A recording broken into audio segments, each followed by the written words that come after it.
பாபநாசத்தில் நடைபெற்ற மெய்யியல் வகுப்பின் அறிமுக வகுப்பில் ஆசான் மா. செந்தமிழன் அவர்கள் ஆற்றிய உரை இது. அனைவருக்கும் வணக்கம். இந்த மெய்யியல் வகுப்பு 5 நாட்கள் நிகழ்கிறது. இது நம்முடைய விருப்பம் என்ன என்பதை சுருக்கமாக சொல்வது உங்களுக்கு ஒரு வழிகாட்டலாக இருக்கும். இது மெய்யியல் வகுப்பு. மெய்யியல் என்பது யாவற்றுக்கும் மூலமாக எது உள்ளதோ அதை பற்றிய விளக்கம் மற்றும் சில வழிகாட்டல்கள் ஆகியவற்றை வழங்க வரும். அதுதான் மெய்யியல் எனப்படும். மெய்யியல் என்ற கருத்து இறையியலில் இருந்துதான் வெளிப்படுகிறது. அதாவது இறையியல் தான் எல்லாவற்றுக்குமே மூலம். இறையே யாவற்றுக்கும் மூலம்.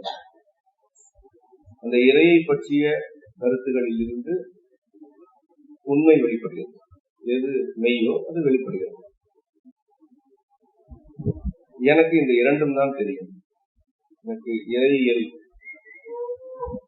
ஓரளவு தெரியும், மெய்யியல் ஓரளவு தெரியும், அவ்வளவுதான் தெரியும்.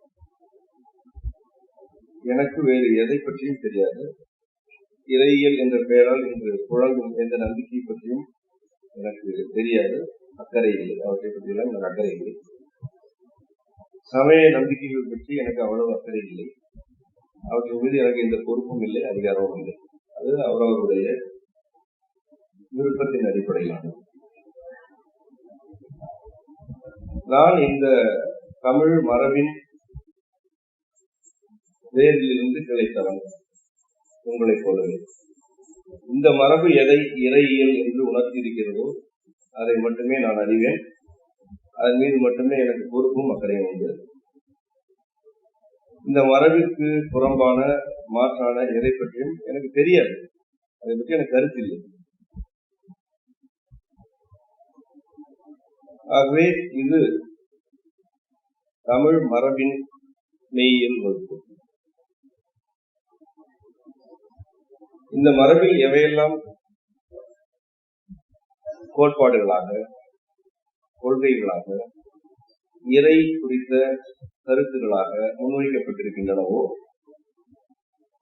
அவற்றிலிருந்து ஒரு சிலவற்றை நான் உணர்ந்த வகையில் உங்களுக்கு கற்றுத் தருவது என்னுடைய வேலை, என்னுடைய வாழ்நாள் பணி இதுதான். இந்த இறையியல் மற்றும் மெய்யியலில் இருந்துதான் நான் அனைத்தையுமே செய்கிறேன். எல்லா செயல்களுக்கும் இதுதான் அடிப்படை. ஒரு சில மாணவர்கள் இதில் உருவாக வேண்டும் என்பது என்னுடைய விருப்பம். இந்த கருத்துக்களை சமூகத்தில் பரவச் செய்வதற்கும் இந்த கருத்துக்கள் தழைத்து வளர்வதற்காகவும் மாணவர்கள் வேண்டும். அவர்கள் மெய்யியலை நன்கு கற்றவர்களாகவும் கற்கும் விருப்பம் கொண்டவர்களாகவும் இருக்க வேண்டும். இந்த முதல் வகுப்பு அதை பற்றியது. ஏன் மெய்யியல் வகுப்பு தேவைப்படுகிறது? மெய்யியல் என்றால் என்ன? ஒரு மனிதருக்கும் மெய்யியலுக்கும் என்ன உறவு ஆகியவற்றை விளக்குவதே முதல் வகுப்பு.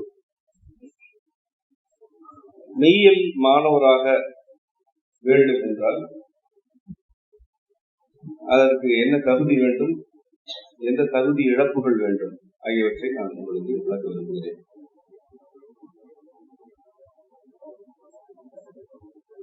இன்னும் சில காலம் கழித்து ஒரு சிலர் உருவாகி இருப்பார்கள் என்பதை என்னால் உணர முடியும். உண்மையான மெய்யியல் மாணவர்களாக ஒரு சிலர் உருவாகி இருப்பார்கள் என்பதை உணர முடிகிறது.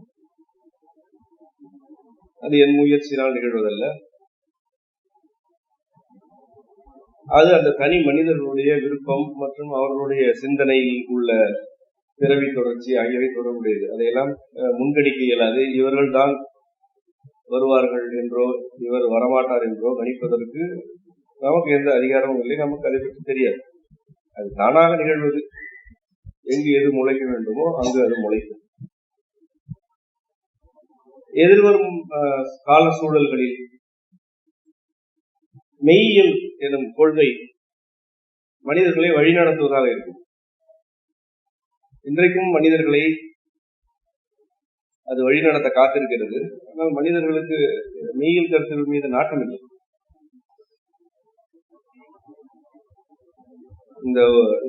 இது ஒரு ஊழிக்காலம் என்பதை நீங்கள் அறிவீர்கள். நாம் அதை பற்றி பல முறை எழுதிவிட்டோம், பேசிவிட்டோம். இந்த ஊழிக்காலத்திலும் கூட மெய்யில் தான் காத்தல் தொழிலை செய்ய போகிறது. மெய்யியல் கருத்துக்கள் தான் காத்தல். வாழ்க்கை முறை எப்படிப்பட்டதாக இருக்க வேண்டும், இயற்கைக்கும் நமக்கும் உள்ள உறவுகள் எப்படிப்பட்டவை ஆகியவற்றையெல்லாம் இந்த மரபு மெய்யியலில் இருந்துதான் விளங்கிக் கொள்ள இயலும். அவ்வாறு விளங்கிக் கொண்டு ஊழிக்காலத்தில் மீண்டு வாழ இயலும். ஏற்கனவே அவ்வாறான மீட்பு பணிகள் தொடங்கிவிட்டன. உங்களில் சிலர் அறிந்திருக்கலாம். கடந்த சில காலமாக நிகழ்ந்து கொண்டிருக்கும் பல்வேறு பேரழிவுகள், இடர்கள் ஆகியவற்றிலெல்லாம் நம்முடைய செம்மை கொள்கைகளை பின்பற்றுவோர் தயக்கம் அல்லது அச்சம் இல்லாமல் வாழ்ந்து கொண்டிருக்கிறார்கள். அவ்வாறு வாழ்வதற்கான வழிமுறைகள் ஏற்கனவே அவர்களுக்கு அறிமுகப்படுத்தப்பட்டிருக்கின்றன. பல நூல்கள் வழியாக நாம் எழுதியிருக்கிறோம், பல உரைகள் வழியாக இவையெல்லாம் நிகழும். இவை நிகழும் பொழுது வாழ்க்கை முறை எப்படிப்பட்டதாக இருக்க வேண்டும் என்றெல்லாம் விளக்கியிருக்கிறோம். இவை எல்லாமே மனிதனுடைய வாழ்வியலை காத்து அவருடைய மரபுகளை மீட்டெடுத்து ஒரு பெரிய அழிவில் இருந்து ஒரு சிறிய கூட்டத்தையாவது அடுத்த தலைமுறைக்கு கொண்டு செல்ல வேண்டும் என்ற விருப்பத்தின்பால் எழுபவை. மெய்யியல் என்ற கருத்தியலை இப்படி நீங்கள் புரிந்து கொள்ள வேண்டும். இது நம்முடைய வாழ்வியலுக்கு அடிப்படையானது. இது நம்முடைய சந்ததியை தழைக்கை செய்வதற்கு தேவையானது என்று புரிந்து கொள்ள வேண்டும் என்பது நம்முடைய விருப்பம். எப்படி புரிந்து கொள்ளக்கூடாது என்பதை பற்றி ஏற்கனவே அறிமுகத்தில் உங்களுக்கு கூறியிருப்பார்கள். எனக்கும் கடமை இருக்கிறது, அதனால் நானும் சொல்கிறேன். ஒரு மந்திர சக்தி போலவோ அல்லது பிறரால் முடியாததை செய்து காட்டுவதற்கான வல்லமை கிடைப்பதற்கான வழி போலவோ இறையியலை புரிந்து கொள்ளக்கூடாது, மெய்யியலையும் அவ்வாறு புரிந்து கொள்ளக்கூடாது. ஒருவேளை அப்படி புரிந்து கொண்டிருந்தாலும் எனக்கும் அதற்கும் ஒரு தொடர்பு இல்லை. இப்படி சக்தி படைத்தவர்கள் எங்கேயும் இருக்கலாம், எனக்கு அவர்களை தெரியாது. ஒருவேளை தெரிந்தாலும் நான் அவர்களிடம் போய் சக்தி எப்படி பெறுவது என்று பாடம் கேட்டுக் கொண்டிருக்க மாட்டேன். இயல்பான மனிதராக வாழ்வதற்கு மெய்யியல் வழிகாட்டும்.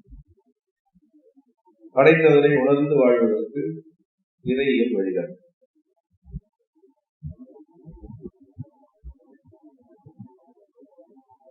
யார் நம்மை படைத்தாரோ அவரை உணர்வதை விட ஒரு பெரிய சக்தி மனிதர்களுக்கு கிடைத்துவிடும் என்று நான் நம்பவில்லை. ஒருவர் தன் விரலை நீட்டும் பொழுது எதிரே இருக்கும் மலை சுக்குநூறாக நொறுங்கும் சக்தி அந்த மனிதர்கள் இருக்கலாம். அவரை விட இருந்த இடத்தில் இருந்தே படைத்தவரை மிக நெருக்கமாக உணரும் சக்தி கொண்ட ஒருவர் இருந்தால் நான் அந்த இரண்டாம் மனிதனாக இருப்பதை விரும்புவோம். அந்த வழியை தேர்ந்தெடுப்போம். நான் விரல் நீட்டி மலைகள் எல்லாம் விரும்ப வேண்டாம். எனக்கு படைத்தவரின் உறவு போதும். ஒருவேளை அந்த மலையிலிருந்து ஒரு பாறை என் மீது விழுந்து நான் இறந்து போனாலும் கூட அந்த மரணத்தின் போது எனக்கும் அவருக்குமான உறவு இருந்தது என்பதை விட வேறு எதுவும் தேவையில்லை என்பது என்னுடைய வழி. இதுதான் என்னுடைய கொள்கை.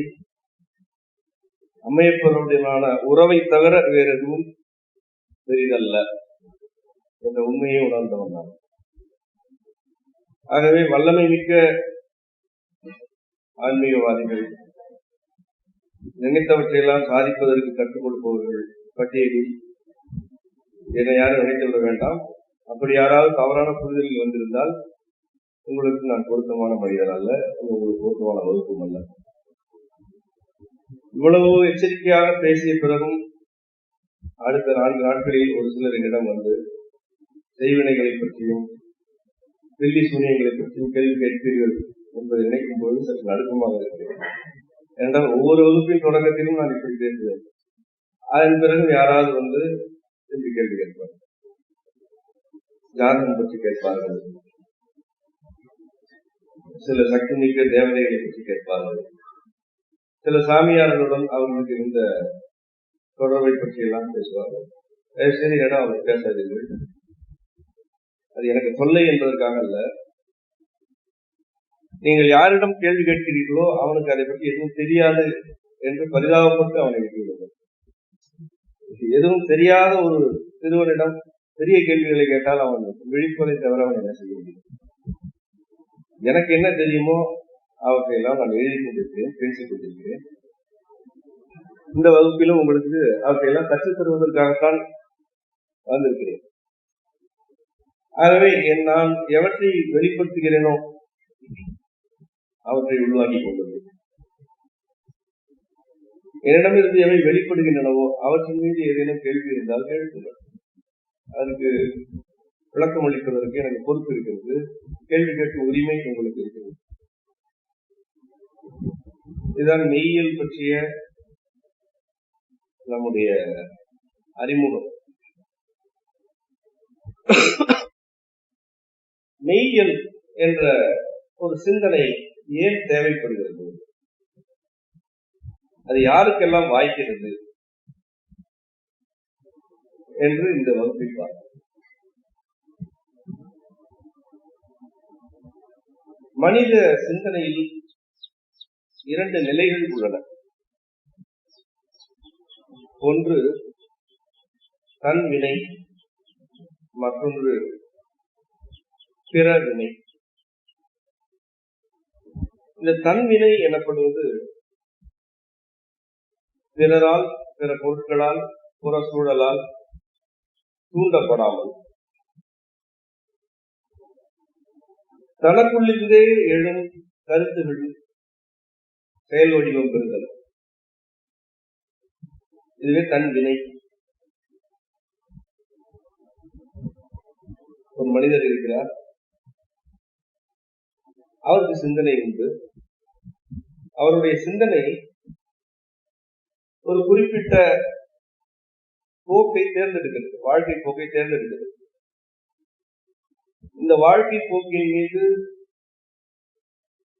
புறத்தில் உள்ளோர் மாற்று கருத்துக்களை வைக்கிறார்கள். ஆனால் அவருடைய சிந்தனை அந்த போக்கின் மீது மிக விருப்பமாக, ஆழமாக இருக்கிறது. இவ்வாறு இருந்தால் அது தன்வினை. இவ்வாறு இருக்கும் சிந்தனைக்கு அவர் வினை ஆற்றுகிறார் என்றால் அது தன்வினை. பிறவினை எனப்படுவது காரணங்களால் அமைகிறது.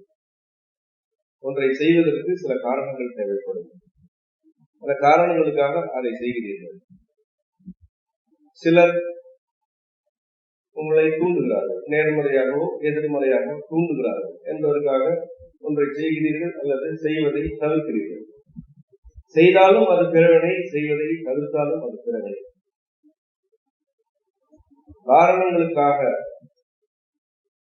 பிற பொருட்கள், பிற மனிதர்கள், பிற உயிரினங்கள் ஆகிய புற சூழலில் உள்ளவர்கள், உள்ளவை, எழுப்பும் காரணங்களுக்காக எதை செய்தாலும் அது பிறவினை.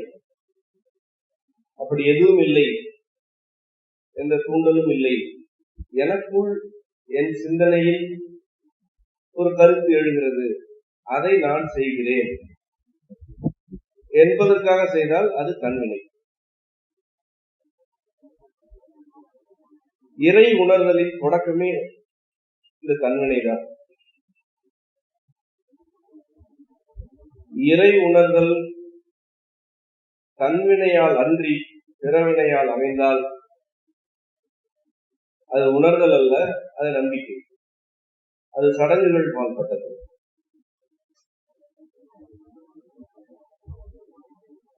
இறை உணர்ந்தோர் தன்வினையால் உணர்ந்தோர் மட்டுமே, அதுதான் உணர்தல் எனப்படும்.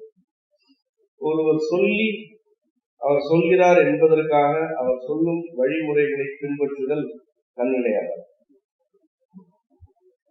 ஏனென்றால் ஒன்றை செய்ய வேண்டும் என்று ஒரு சிலர் உங்களிடம் உரையாடும் போது அல்லது வற்புறுத்தும் போது அவர்கள் சில காரணங்களை உங்களிடம் முன்வைத்துக் கொண்டே இருப்பார்கள். இதனால் நீ இதை செய்ய வேண்டும், இதனால் இதை செய்யக்கூடாது, இதை நீ இப்படித்தான் செய்ய வேண்டும் என்று காரணங்களை அடுக்குவார்கள். இந்த காரணங்களை நீங்கள் அப்புறப்படுத்திவிட்டால் அவர்களுக்கும் உங்களுக்கும் உறவே இருக்காது, உரையாடலே இருக்காது.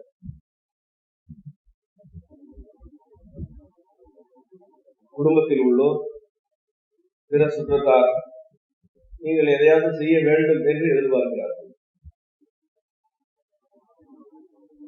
நான் ஏன் செய்ய வேண்டும் என்று நீங்கள் கேட்கிறீர்கள். அவர்கள் காரணங்களை கூறுவார்கள். காரணம் இல்லாமல் எதை செய்வதற்கும் யாரும் உங்களிடம் பேசுவதும் இல்லை, வற்புறுத்துவதும் இல்லை. நீங்கள் அந்த காரணங்களை மட்டும் அப்புறப்படுத்தி பாருங்கள். நீ சொல்லும் காரணம் எனக்கு தேவையற்றது, இந்த காரணத்திற்காக நான் இதை செய்ய மாட்டேன், என்னால் செய்ய இயலாது என்று கூறினால் அங்க நீங்கள் செய்வதற்கு எதுவுமே இல்லை. நீ இந்த குறிப்பிட்ட பணியில் இருந்தால் உனக்கு புகழ் கிடைக்கும், பொருளாதாரம் கிடைக்கும், அல்லது கடன் தீர்க்கலாம் என்று ஒரு கருத்து முன்வைக்கிறது. புகழ், பொருளாதாரம் ஆகிய இரண்டும் காரணங்கள். இந்த காரணங்களை அப்புறப்படுத்தி விட்டால் அந்த குறிப்பிட்ட பணிக்கு உயிர் இருக்கிறதா? இல்லை. ஒரு பணியில் ஈடுபட வேண்டும் என்றால் அதிலிருந்து புகழோ பொருளோ ஈட்ட வேண்டும். இந்த இரண்டும் காரணங்கள். இந்த இரண்டு காரணங்களும் இல்லை என்றால் அந்த பணி இல்லை, அந்த பணி உடனடியாக இறந்து போகுது. இந்த காரணங்களை அப்புறப்படுத்தும் போது செயல்கள் கொலை செய்யப்படுகின்றன. நீங்கள் அந்த செயல்களை கொன்று விடுகிறீர்கள். உங்களுடைய வாழ்க்கையில் ஒவ்வொரு நடவடிக்கையையும் காரணங்களால் நிரப்பப்பட்டிருக்கின்றன. நீங்கள் ஒவ்வொரு காரணத்தையும் அப்புறப்படுத்திக் கொண்டே வருகிறீர்கள் என்றால் உங்களுடைய வாழ்க்கை நடவடிக்கையில் மிக பெரும்பான்மையான செயல்களை கொலை செய்து கொண்டே இருக்கிறீர்கள். எந்த செயலையுமே நீங்கள் உயிரோடு விட்டு வைக்கிறீர்கள், எல்லாத்தையுமே கொலை செய்து கொண்டே இருக்கிறீர்கள். விளைவாக உறவுகளையும் இழந்து கொண்டே இருக்கிறீர்கள். உறவு என்று கருதி கொண்டிருந்த மனிதர்களை எல்லாம் நீங்கள் இழந்து கொண்டே இருக்கிறீர்கள். ஒரு சூழலுக்கு பிறகு நீங்கள் தனிமைப்படுத்தப்படுகிறீர்கள். நீங்களே உங்களை தனிமைப்படுத்திக் கொள்வீர்கள். ஒருவரோ அல்லது ஓரிருவரோ உங்களோடு இருக்கலாம், அது அவரவருடைய அமைப்பை பொறுத்தது. மிக பெரும்பான்மையானவர்களுக்கு எவரும் இருக்க மாட்டார். குற்றத்தில் உள்ளவர்கள் முன்வைக்கும் காரணங்களை எல்லாம் அப்புறப்படுத்திக் கொண்டே இருந்தால் தனிமைப்படுத்தப்பட வேண்டியது. இது ஒரு கற்பனையான நிலை. இந்த நிலைக்கு செல்ல வேண்டும் என்று நான் சொல்லவில்லை. ஒரு பயணத்திற்கு உங்களை அழைப்பதற்காக இது ஒரு கற்பனையை உங்கள் முன் வைக்கிறேன். இன்றைக்கு நீங்கள் எப்படி இருக்கிறீர்கள் என்றால், காரணங்கள் சொன்ன உடனேயே அந்த காரணங்களுக்காக செயல்பட தொடங்கிவிட்டது. உங்களை ஏதேனும் ஒன்றில் இறக்க வேண்டும் என்றால் அதை நீங்கள் செய்வதற்கான, அதில் நீங்கள் இறங்குவதற்கான காரணங்கள் ஒரு சிலவற்றை உங்களிடம் முன்வைத்தால் போதும், உடனடியாக நீங்கள் அந்த செயலில் இறங்கிவிடுவீர்கள். காரணம் இல்லாமல் நீங்கள் எதையுமே செய்வதில்லை. எந்த காரணத்தையும் நீங்கள் அப்புறப்படுத்துவதில்லை. இதன் பொருள் என்னவென்றால், நீங்கள் பிறவினை புரிபவராக வாழ்ந்து கொண்டிருக்கிறீர்கள். உங்களுக்கு தன்வினையை பற்றிய அடிப்படை அறிமுகமும் இல்லை என்பது. தன்வினை எனப்படுவது உங்களுடைய சிந்தனையில் ஊறி கிடக்கிறது. அது மிகவும் ஆழத்தில் இருக்கிறது. உங்கள் சிந்தனையின் ஆழத்தில் இருக்கிறது. அது உண்மை. அந்த உண்மை மிகவும் ஆழமானது. அதை நீங்கள் அறிந்து கொள்ளவில்லை. அந்த தன்வினை உங்களை பல வினைகளை செய்ய தூண்டிக் கொண்டே இருக்கிறது. பலவற்றை அது செய்ய சொல்கிறது. அவ்வாறு அது செய்ய சொல்லும் செயல்களுக்கு அது காரணங்களை கற்பிப்பதே இல்லை. தன்வினை குழு காரணங்களை எல்லாம் கற்பிக்காது.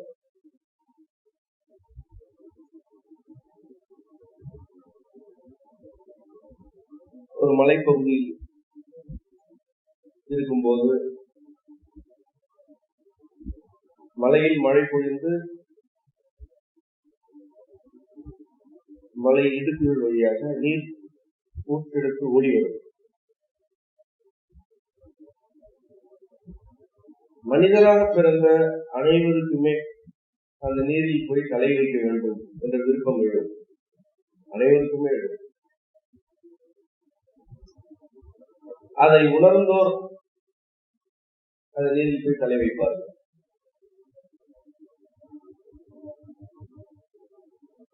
மிக பெரும்பான்மையோர் அதை உணர்வதில்லை. ஓரளவு அறிந்து கொள்வார்கள்.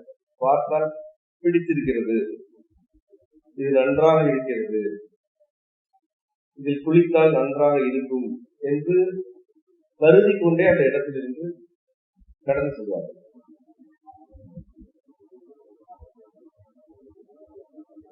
தோட்டங்களில், சாலை ஓரங்களில், காடுகளில் உள்ள தாவரங்களில் இளந்தளிர்கள் ஒவ்வொரு மனிதரையுமே விரலால் வருடி கொடுக்கும்படி அழைக்கின்றன. ஒவ்வொரு மனிதருக்கும் இந்த உணர்வு உண்டு. ஒரு தாவரம் இளந்தளிரோடு இருக்கிறது என்றால் அதன் மென்மையை வருடி பார்க்கும் விருப்பம் மனிதராக பிறந்த ஒவ்வொருவருக்குமே இருக்கும். ஆனால் அவ்வாறு வருடி பார்த்து இன்பம் பெறும் மனிதர்கள் ஏறத்தாழ இல்லை.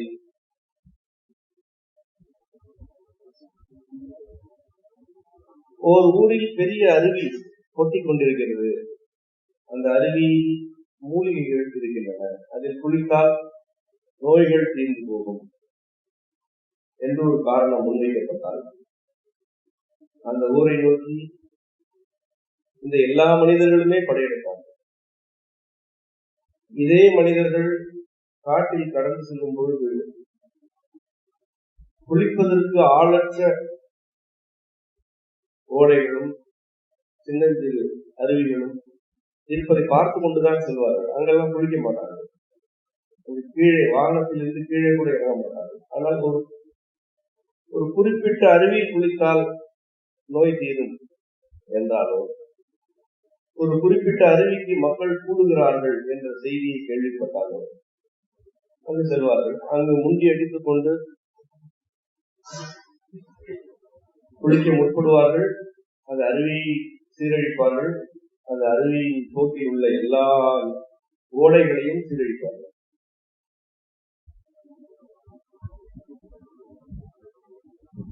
ஒரு தாவரத்தின் கொழுதினை அன்றாடம் விரல்களால் வருடினால் நரம்பு தொடர்பான நோய்கள் எல்லாம் தீர்ந்து போகும் என்று ஒரு கருத்து முன்வைக்கப்பட்டால் எந்த தாவரத்தின் இளந்தளிரையும் உபயோகிக்க மாட்டார்கள்.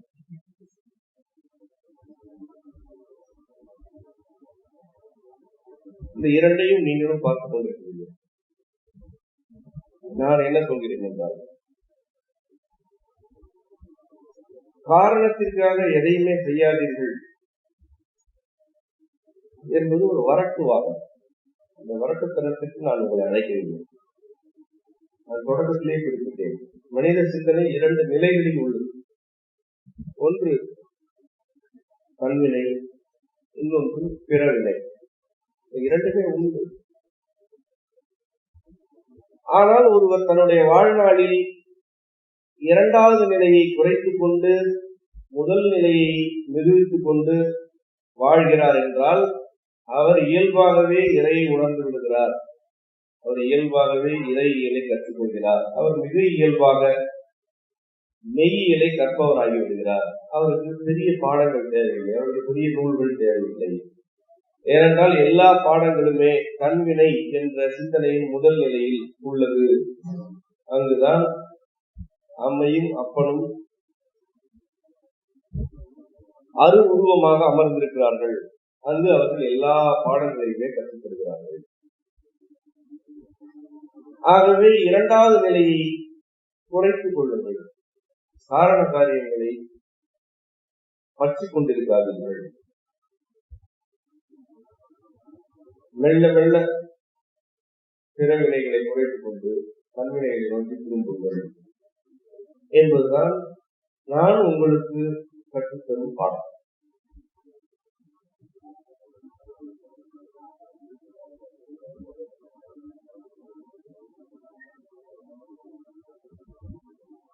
இந்த உலகம்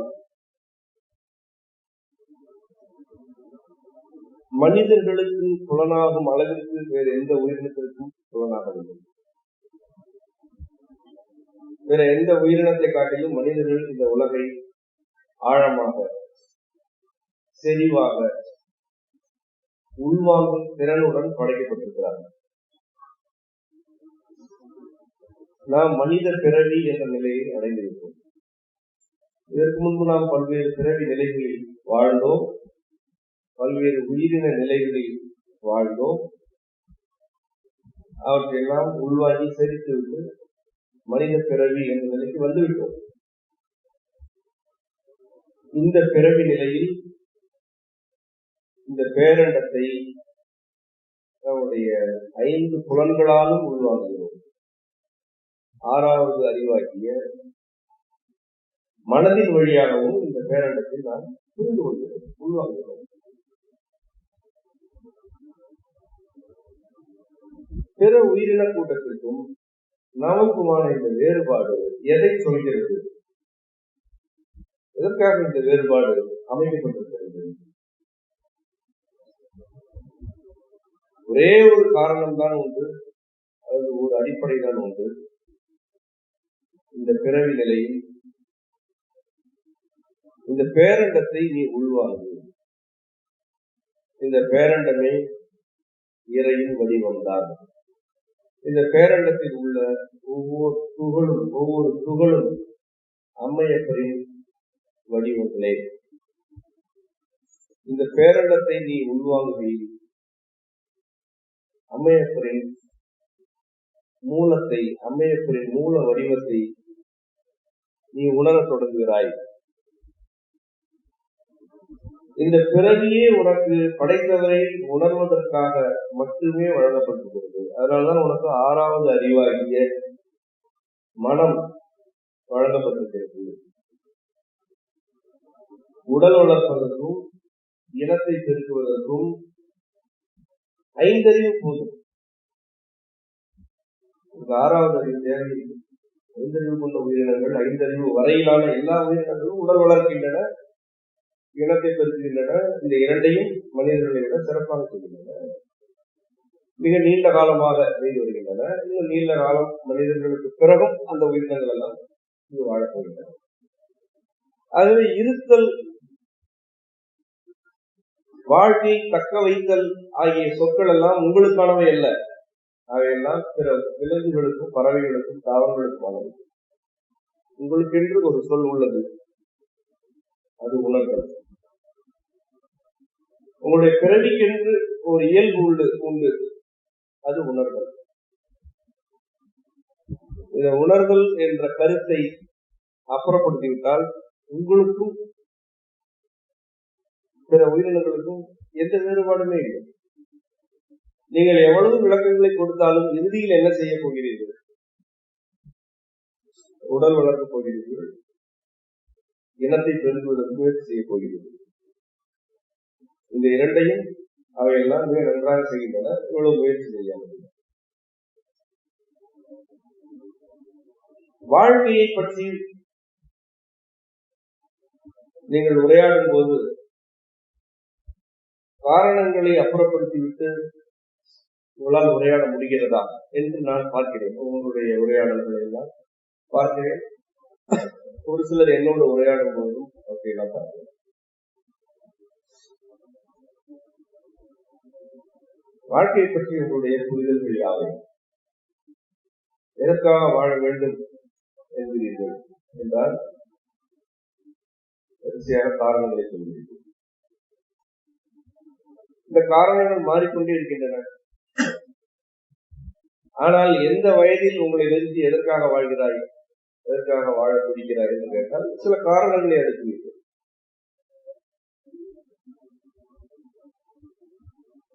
இந்த காரணங்களுக்காகத்தான் நீங்கள் வாழ்கிறீர்கள் என்றால் உங்களுடைய எல்லா தேவைகளையும் ஒரே நாளில் படைத்தவர் நிறைவேற்றிவிட்டால் இரண்டாவது நாள் நீங்கள் இறந்து போக தயாரா? அப்படி உங்களால் கற்பனை செய்ய முடியுமா? உங்களிடம் இரண்டு விதமான கோரிக்கைகள் இருக்கின்றன. ஒன்று, உங்களுடைய எதிர்பார்ப்புகள், இயக்கங்கள் ஆகியவற்றை எல்லாம் நிறைவேற்ற வேண்டும். இரண்டாவது, நீண்ட காலம் நோய் இல்லாமல் வாழ வேண்டும். இந்த இரண்டும் எவ்வளவு வேடிக்கையாக உள்ளன, எவ்வளவு ஒன்றுக்கொன்று மாறுபட்டு இருக்கின்றன என்று உங்களுக்கு நான் இப்பொழுது எடுத்து சொல்கிறேன். அதன் பிறகு நீங்கள் எதற்காக வாழ வேண்டும் என்று கேட்டால் என்ன சொல்லுவீர்கள் என்று எனக்கு தெரியவில்லை. உங்களுடைய முதல் கோரிக்கை, பல இயக்கங்கள் உள்ளன, எனக்கு எதிர்பார்ப்பு உள்ளன, பல ஆசைகள் இன்னும் நிறைவேறவில்லை என்கிறீர்கள்.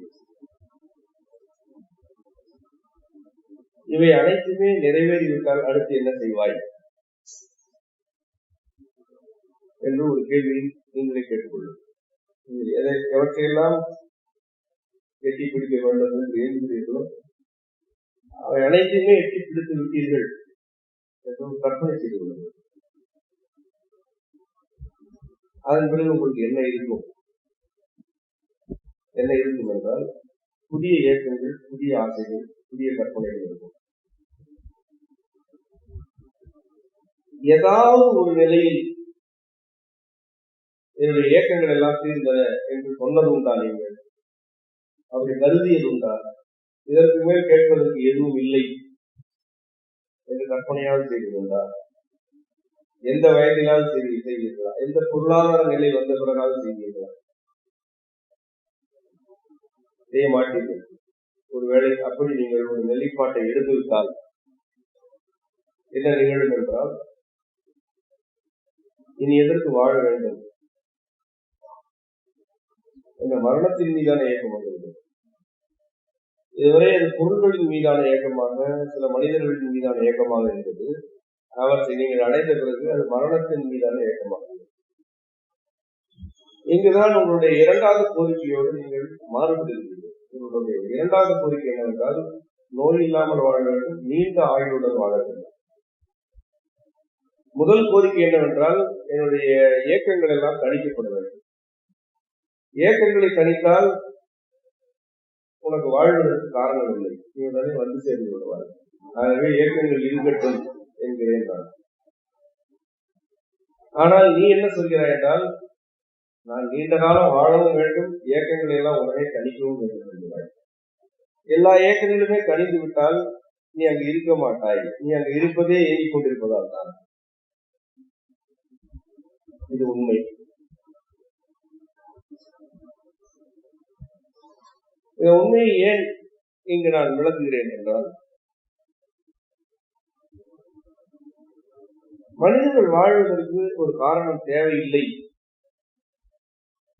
என்ற கருத்தை உங்களிடம் விதைப்பதற்காக இதை விளக்குகிறேன். நீங்கள் வாழ்வது உங்களுடைய ஆசைகளை நிறைவேற்றிக் கொள்வதற்காகவும் உங்களுடைய இயக்கங்களை கணித்துக் கொள்வதற்காகவும் அல்ல. நீங்கள் அதற்காக இங்கு அனுப்பப்படவில்லை.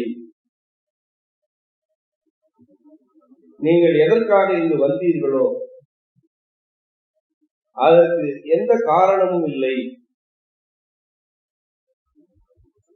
நீங்கள் பிறக்காவிட்டாலும் இங்கு எதுவும் மாறப்போவதில்லை. நீங்கள் பிறந்து இங்கு எதையும் மாற்றிவிடவில்லை. உங்களை படைத்ததற்கு எந்த காரணமும் இல்லை. உங்களுடைய உடல் மீது படைத்ததற்கு எந்த எதிர்பார்ப்பும் இல்லை. உங்களுடைய வாழ்க்கையில் இருந்து அவருக்கு எந்த தேவையும் இல்லை. உங்களுடைய ஆயுள் மீது அவருக்கு எந்த நோக்கமும் இல்லை. சுருக்கமாக சொல்ல வேண்டும் என்றால், உங்களுடைய வாழ்க்கைக்கும் அவருக்கும் இடையில் எந்த கயிறும் இல்லை, எந்த கட்டுப்பாடும் இல்லை. நீங்கள் வாழ்வது உங்களுடைய விருப்பத்திற்காக. நீங்கள் இங்கு அனுப்பப்பட்டது அவருடைய விருப்பத்திற்காக. இந்த விருப்பத்தில் எதிர்பார்ப்புகள் இல்லை, பற்றுகள் இல்லை.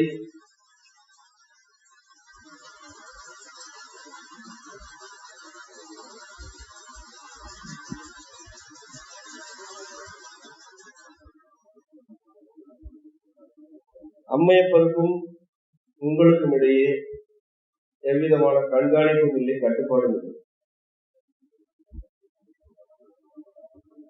நீங்கள் வந்தது உங்களுடைய சிந்தனையின் வழியாக இந்த பேரண்டத்தை உணர்ந்து, இதுதான் இறை, இதுதான் நமது மூலம் என்பதை புரிந்து கொண்டு வாழ்க்கையை நிறைவு செய்வதற்காக அல்லது பிறவி சுழலை நிறைவு செய்வதற்காக. எப்பொழுது நீங்கள் இதை புரிந்து கொள்கிறீர்களோ அல்லது இதை உணர்கிறீர்களோ அப்பொழுது உங்களுடைய பிறவி முடிகிறது. அவ்வளவுதான். இதற்கு மேல் இந்த பிறவிக்கு என்று வேறு எந்த நோக்கமும் இல்லை.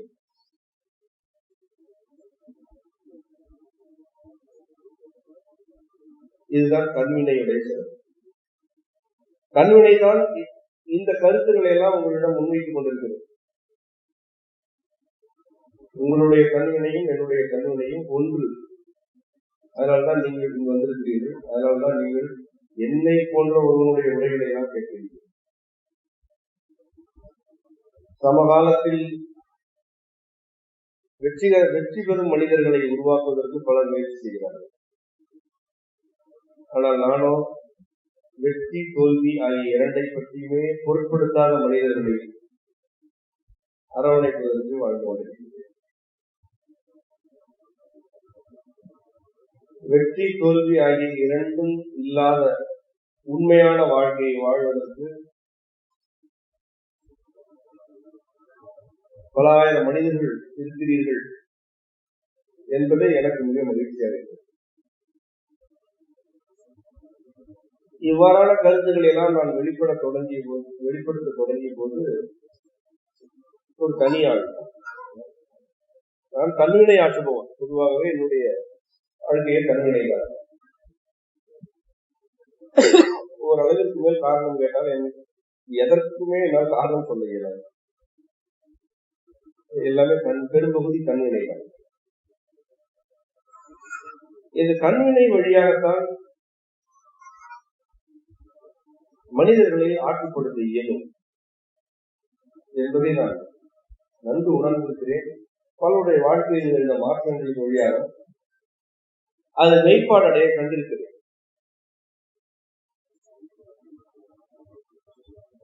உங்களுடைய வாழ்க்கைக்கு என்று சில காரணங்கள் உள்ளன என்பது ஒரு மூட நம்பிக்கை. அது உங்களை நீங்களே குறைத்து மதிப்பிடும் இழிவான ஒரு கருத்து. உங்களுக்கு நீங்கள் செய்து கொள்ளும் இழிவு.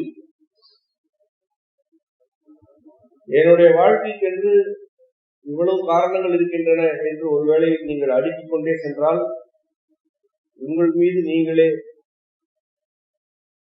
உங்களுடைய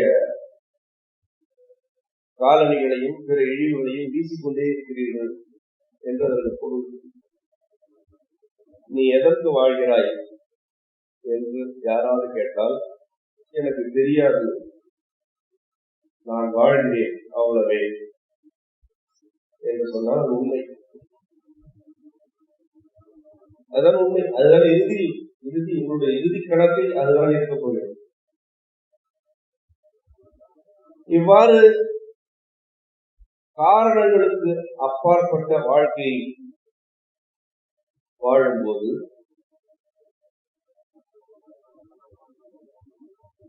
உணர்வை தவிர உங்களுக்கு வழிநடத்துவதற்கு ஏதும் இல்லாமல் போகும். நீங்கள் உணர்வீர்கள், அந்த உணர்வின் மீது உங்களுக்கு கேள்வி இருக்காது. எவ்வாறு உணர்கிறீர்களோ அவ்வாறு விளையாடிக் கொண்டே இருக்கு. இந்த பாதையில் செல்ல வேண்டும் என்று உணர்ந்தால் அந்த பாதையில் செல்வீர்கள். உடன் யார் வருகிறார்கள் என்பதை நீங்கள் பொருட்படுத்த மாட்டீர்கள். அது கண்வினையின் சிறப்பு, கண்வினைக்கு மட்டுமே உள்ள சிறப்பு. கண்வினையாற்றி வாழ்வோர் தனிமைப்பட்டு போவார்களா என்பது ஒரு கேள்வி. பொதுவாக நான் முன்வைக்கும் கருத்துக்களை எல்லாம் மேலோட்டமாக புரிந்து கொள்பவர்களுக்கு யாருடனும் ஒட்டாத ஒரு வாழ்க்கையை பற்றி நான் பேசுவதாக ஒரு கற்பனை வரும். ஆனால் என்னை அருகிலிருந்து பார்ப்பவருக்கு தெரியும், நான் என்னுடைய திறனுக்கு அப்பாற்பட்ட அளவிற்கு ஏராளமான மனிதர்களோடு ஒட்டிக் கொண்டு வரணும்.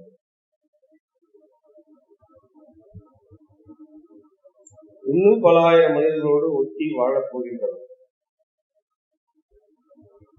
கூட்டு வாழ்க்கை தான் மனித இயல்பு என்பதை கற்றுக் கொடுப்பவன் இயன்ற அளவு அந்த வாழ்க்கை முறையில் வாழ்ந்து கொண்டிருக்கிறான். இங்கு என்ன சிக்கல் இருக்கிறது என்றால், உன்னுடைய தனித்தன்மைகளை நீ உணர்ந்து கொள். உன் உணர்வின்படி நீ உன் வாழ்க்கையை அமைத்துக் கொள் என்று சொல்லும் போது, அப்படி என்றால் உனக்கு குடும்பம் வேண்டாமா, உனக்கு வேறு எந்த மனிதர்களுமே தேவையில்லையா என்று உடனே கேட்பார்கள். இந்த கேள்வி ஏன் வருகிறது என்று நான் பார்த்தேன். நாம் என்ன சொன்னோம்? நீ உன்னுடைய தனித்தன்மைகளை விட்டுக் கொடுக்காமல் வாழ்க்கை நடத்து என்று சொல்கிறோம். அவர்கள் என்ன சொல்கிறார்கள்? அப்படி என்றால் வேறு யாரும் உனக்கு வேண்டாமா என்று கேட்கிறார்கள். இதற்கு என்ன பொருள்? நான் உன்னோடு இருக்க வேண்டும் என்றால் உன்னுடைய தனித்தன்மைகளை அழித்துவிடு என்று அதற்கு பொருள்.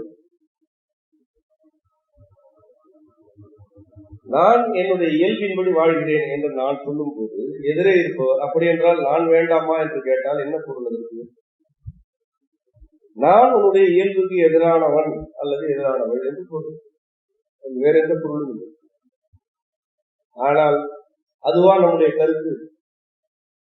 இல்லை, அது அவர்களுடைய அச்சம். நம்முடைய கருத்து, ஒவ்வொரு மனிதருக்குமே கண்வினைதான் அடிப்படை.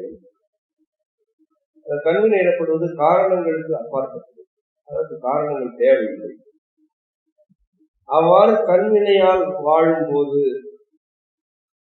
நீ இந்த பிறவியில் இந்த பேரண்டத்தின் ஒரு துளிதான் நானும், நான் என்று தனியே ஏதுமில்லை, இந்த பேரண்டமே நானும் இந்த பேரண்டமும் ஒரு மாபெரும் வடிவத்தின் சந்திப்புகள் என்பதை உணர்ந்து கொள்வாய் என்கிறேன்.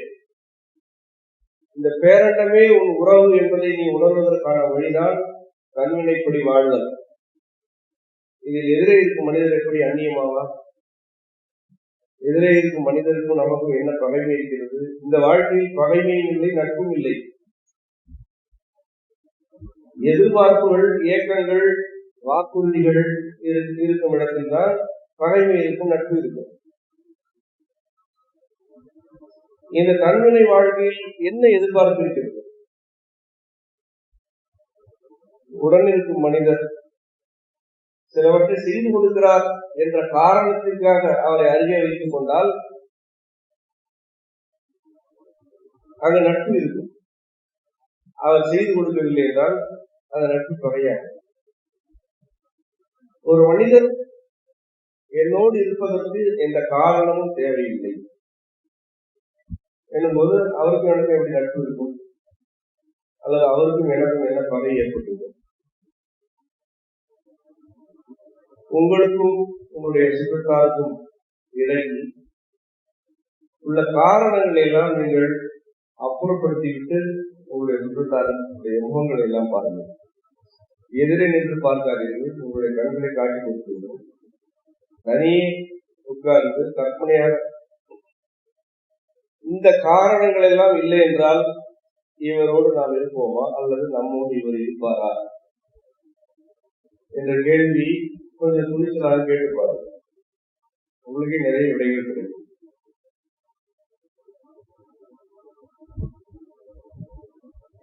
எத்தனை பேர் காரணங்களுக்கு அப்பால் காரணங்கள் இல்லாமல் உங்களோடு இருக்க போகிறார்கள் என்பதையெல்லாம் நீங்கள் நன்கு புரிந்து கொள்வீர்கள்.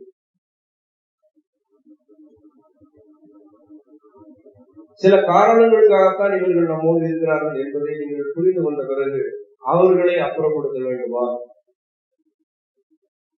இல்லை. அவ்வாறு புரிந்து கொண்ட பிறகுதான் அவர்களை கூடுதலாக அரவணைக்க வேண்டும். அதுதான் நம்முடைய வழி.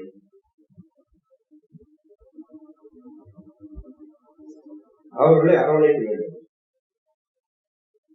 நான் இன்னும் தெளிவாக சொல்கிறேன். காரணங்களை அப்புறப்படுத்திய பிறகு ஒரு மனிதரை உங்களால் கூடுதலாக அரவணைக்க இயலும். உங்களுக்கும் இன்னொரு மனிதருக்கும் இடையில் உள்ள உறவில் பிணக்குகள், ஏமாற்றங்கள், பகைமை ஆகியன எழுவதற்கு அடிப்படையே உங்கள் இருவருக்கும் இடையில் இருக்கும் காரணங்கள் தான். நீங்கள் காரணங்களை எல்லாம் அப்புறப்படுத்திய பிறகும் அவரை அரவணைக்கும் போது உண்மையாக அரவணைப்பு. அவர் மீது உங்களுக்கு எதிர்பார்ப்புகள் இல்லை. அவரை பற்றி அச்சம் உங்களுக்கு இல்லை. ஆனால் உங்களுடைய வாழ்வில் மிகப்பெரும் பகுதி எதிர்பார்ப்புகளால் அல்லது அச்சங்களால் மனிதர்களை இணைத்து வைத்திருக்கிறது. யாராக வேண்டுமானாலும் இருக்கட்டும், உங்களை பெற்றவர்களாக இருக்கட்டும், நீங்கள் பெற்றவர்களாக இருக்கட்டும், அல்லது பிற வழிநிலை மனிதர்களாக இருக்கட்டும், அவர் எவராக இருந்தாலும் எதிர்பார்ப்பு, அச்சம் ஆகிய இரண்டும் இல்லாமல் உங்களால் அவர்களோடு ஒரு நாள் ஒன்றாக இருக்க முடிந்திருக்கிறதா? ஒரே ஒரு நாள் எந்த எதிர்பார்ப்பும் இல்லை, அவர் என்ன நினைப்பாரோ என்ற அச்சமும் இல்லை என்று உங்களால் பழக முடிகிறதா? அப்படி யாருடனாவது பழக முடிந்தால் அவர் உங்களுக்கு உறவு. அப்படி யாருடனெல்லாம் இருக்கவே இயலவில்லையோ அவர்கள் உறவுகள் அல்ல, தொடர்பு. காரணங்களுக்காக இருக்கிறார்கள் அல்லது நீங்கள் காரணங்களுக்காக அவர்களை வைத்திருக்கிறீர்கள்.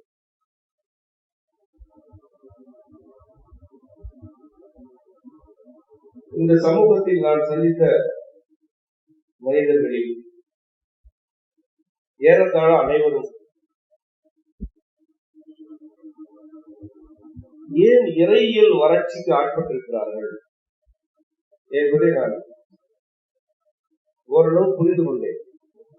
இது இறையியல் வறட்சி இருக்கிறது. இது இறை பற்றிய பிழையான கருத்துகள், மிகை மதிப்பீடுகள் அல்லது அவநம்பிக்கைகள் இருக்கின்றன.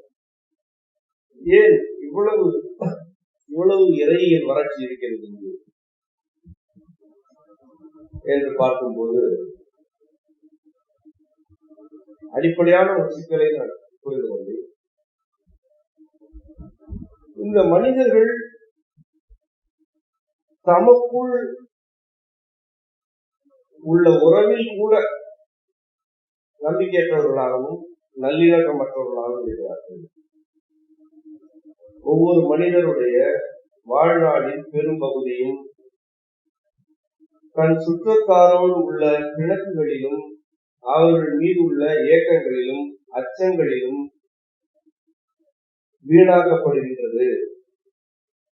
ஒவ்வொரு மனிதரும் தன் சுற்றத்தாருக்காக ஏங்கி, அவர்களை நினைத்து கலங்கி, அவர்களை எண்ணி அச்சப்பட்டு நம்முடைய வாழ்நாளையே போக்கிக் கொண்டிருக்கிறார்கள்.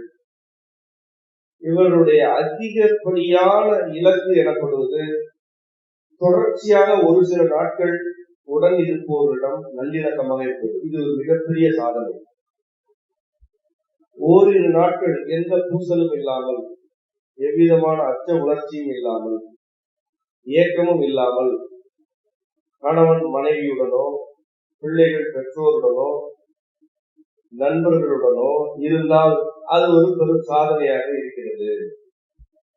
அது சில நாட்களுக்கு பிறகு மீண்டும் இவர்கள் அச்சுறுத்துகிறார்கள், அல்லது அச்சத்திற்கு ஆட்படுகிறார்கள், அல்லது இயங்குகிறார்கள். இவர்களுடைய வாழ்நாளே சக மனிதர்கள் மீதான உணர்ச்சிகளால் வீணாக்கப்படுகிறது. ஆகவே இவர்களால் தன் உணர்தலை பெறவே இயலவில்லை. இவர்களுக்கு தன்வினை பற்றி எந்த அறிதலும் இல்லை, அறிமுகமும் இல்லை. அதை பற்றி எடுத்து சொன்னாலும் இவர்களால் அவ்வளவு சிறப்பாக உருவாக இயலாது.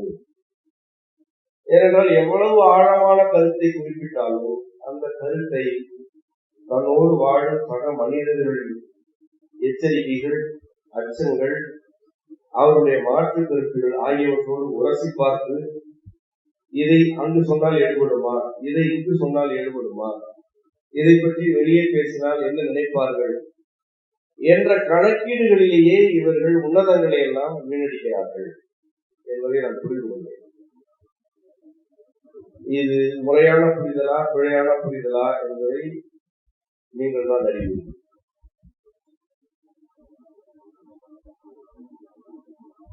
மனிதர்களுக்கு இடையிலான உறவு காரணங்களால் நிரப்பப்பட்டதை போல மனிதர்களுக்கு இடையிலான உறவு சீரழிந்து கண்காணிப்புகளும் கட்டுப்பாடுகளும் மட்டுமே குடும்பத்தின் இலக்கணம் என்று ஆக்கப்பட்டதை போல இந்த மனிதர்களுக்கும் இயற்கை சூழலுக்குமான உறவு சீர்கெட்டு சொல்லும். தன் இனத்தோடு ஒன்றி வாழ இயலாத இந்த மனித கூட்டம் மரங்களோடும் பறவைகளோடும் ஒன்றி வாழுமா? பெற்றவர்களுக்கும் பிள்ளைக்கும் இடையிலேயே நல்லிணக்கம் இல்லை எனும்போது காட்டில் வாழும் ஓநாய்களை பற்றியும் சிட்டுக்குருவிகளை பற்றியும் இந்த மனித கூட்டம் அக்கறை கொள்ளுமா? ஏன் இயற்கை சீர்கெட்டது? ஏன் காற்று கெட்டது? ஏன் நீர் கெட்டது என்றால் பகுத்தறிவு வழிவந்தவர்கள் தனித்தனியாக காரணங்களை முன்வைப்பார்கள். அவற்றையெல்லாம் நாம் மறுக்கவில்லை. ஆனால் நம்முடைய மெய்யியல் எல்லா சிக்கல்களுக்கும் மூலமானது எது என்பதை உணர்த்தவில்லை. அப்படி உணர்ந்து நான் சொல்கிறேன், உங்களுடைய மனித உறவு சிக்கல்களுக்கும் உங்களுக்கும் இயற்கைக்குமான உறவு சிக்கலுக்கும் அடிப்படை ஒன்றே ஒன்றுதான். அது உங்களுடைய கண்வினை இன்மை அல்லது உங்களுக்கு நீங்களே நல்லிணக்கமாக இல்லாத தன்மை. உங்களுக்கு நீங்களே நல்லிணக்கமாக இல்லை. இங்கு எந்த மனிதரும் தனக்கு உண்மையாக இருக்க இயலாது. அதற்கான ஏற்பாடுகள் எல்லாம் நீங்கள் ஏற்கனவே அடித்து நொறுக்கி உடைத்திருப்பீர்கள். மிச்சம் மீதி இருக்கும் சில ஏற்பாடுகளையும் உடைப்பதற்கு அனைவருமே காத்திருக்கிறீர்கள். தனக்கு உண்மையாக இருத்தல், தன் வினைப்படி வாழ்தல், தன் சிந்தைப்படி வாழ்தல் இருந்தால் உங்களுடைய உடல் நல்லிணக்கத்தோடு இருக்கும். உங்களுக்கும் சூழலில் உள்ள மனிதர்களுக்கும் இடையே நல்லிணக்கம் இருக்கும். அவ்வாறு நல்லிணக்கம் இருந்தால் இயற்கைக்கும் உங்களுக்கும் இடையில் பிரிக்க இயலாத உன்னதமான உறவு இருக்கும். இயற்கை சீரழிவுகள் நிகழத் தொடங்கிய காலகட்டமும் மனிதர்கள் தமக்குள் பூசலிட்டுக் கொண்ட நல்லிணக்கத்தை தொலைத்த காலமும் ஒன்று. எப்பொழுது மனிதர்கள் தமக்குள் நல்லிணக்கத்தை இழந்தார்களோ அப்பொழுது இருந்து இயற்கைக்கும் மனிதர்களுக்குமான உறவு சீர்கிட தொடங்கியது. அதற்கு முன்பு வரை எவ்வளவோ போர்கள் நிகழ்ந்தாலும் மனிதர்களுக்கும் இயற்கைக்குமான உறவு கெட்டு போகவில்லை.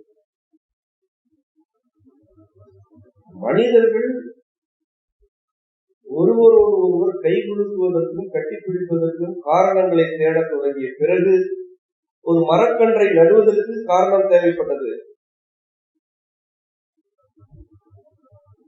தான் பெற்ற பிள்ளையை படிக்க வைப்பதற்கு காரணங்கள் தேவைப்பட்ட காலத்தில்தான் மலைகள் ஏன் இருக்க வேண்டும், ஏன் இருக்கக்கூடாது என்ற காரணங்கள் ஆய்வு செய்யப்பட்டன.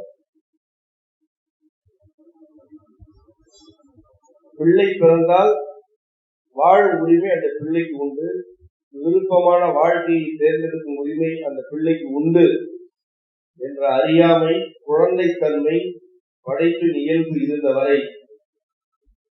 காடுகளும் மலைகளும் பாதுகாப்பாக தந்திருக்கிறது. இந்த இரண்டுக்கும் நான் முன்வைக்கும் உறவு என்னுடைய கற்பனை அல்ல. நீங்கள் வரலாற்றை தேடி பிடித்து படித்து பார்த்தாலும் இது வருவீர்கள். மனித சமூகம் தமக்கிடையிலான நல்லிணக்கத்தை தொலைத்த நிலையில்தான் இயற்கைக்கும் மனித சமூகத்துக்கும் இடையில் விரிசல் ஏற்பட்டது. இந்த ஊழியை அதனால்தான் நிகழ்கிறது. ஊழியோடு இந்த கருத்தை முன்வைக்கிறது. மனிதர்கள் நல்லிணக்கத்தை தொலைப்பார்கள், மேலும் தொலைப்பார்கள், முற்றிலும் அழிப்பார்கள், ஒருவரோடு ஒருவர் பூசலிட்டுக் கொள்வார்கள். அதே வேளை இயற்கை சீற்றங்களும் மிகும் என்ற கருத்துக்கள் எல்லாம் ஊழியோடில் இருக்கின்றன.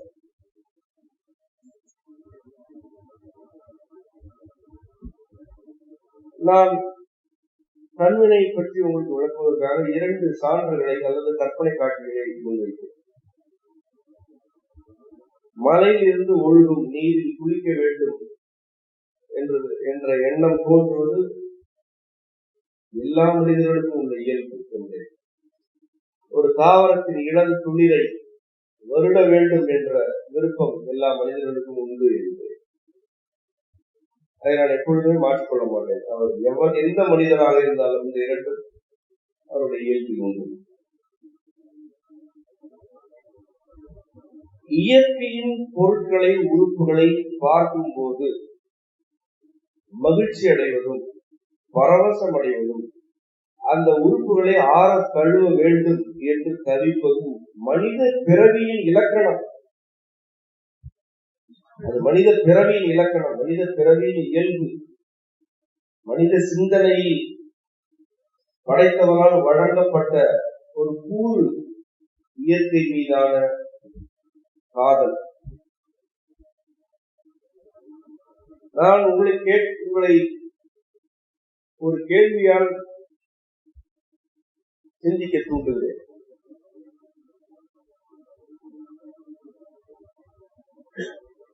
உங்களை சுற்றி உள்ள தாவரங்கள் எவ்வளவோ மலர்களை வெளித்தள்ளுகின்றன. எத்தனையோ வண்ண மலர்கள் உங்களை சுற்றி பூத்து கொண்டுதான் இருக்கின்றன. அந்த மலர்களை பார்க்கும் போது அந்த மலர்களை வருட வேண்டும் என்ற வேட்கை உங்களுக்கு ஏன் எழுவதில்லை? அல்லது வேட்கை எழுதாலும் நீங்கள் ஏன் அதை செய்வதில்லை? அன்றாடம் உதித்தாலும் இரவு நேரத்து விண்மீன்களையும் நிலவையும் தன்னிலை மறந்து வேடிக்கை பார்க்கும் வேட்கை உங்கள் ஒவ்வொருவருக்கும் உண்டு. ஆனால் நீங்கள் ஏன் அவற்றையெல்லாம் செய்வதில்லை?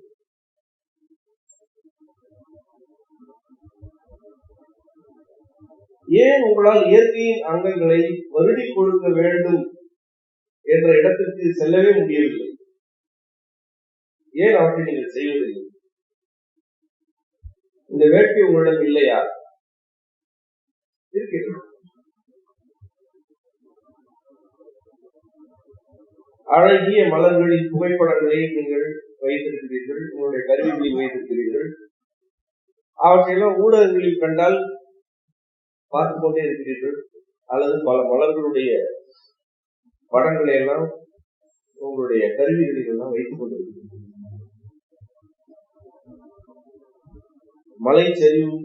மலைச்சரிவுகளையும் காட்டு விலங்கு புகைப்படங்களையும் நீங்கள் ஏதோ ஒரு இடத்தில் உங்கள் வாழ்க்கையில் வைத்திருக்கிறீர்கள். ஆனால் அதே தாவரங்கள் உங்கள் எதிரே இருக்கும்போது ஏன் அந்த தாவரங்களை நீங்கள் தொடுவதில்லை? தரையில் நடக்கும் போது பாதங்கள் இந்த மண்ணை மிதிக்க வேண்டும், இந்த மண்ணோடு பாதம் உறவாட வேண்டும் என்ற வேட்கை, விருப்பம் உங்களுக்குள் உண்டு. அதை நீங்களே நிறைவேற்றிக் கொள்வதே இல்லை. அதை தடுப்பது யார்? ஏன் எப்பொழுதுமே காலணிகளோடு அலைந்து கொண்டிருக்கிறீர்கள்? மண்ணுக்கும் உங்களுக்குமான உறவை ஏன் ஒரு கருவியால் இப்படி பிரித்து வைத்திருக்கிறீர்கள்? இந்த கேள்விகளை எல்லாம் நான் கேட்கிறேன்.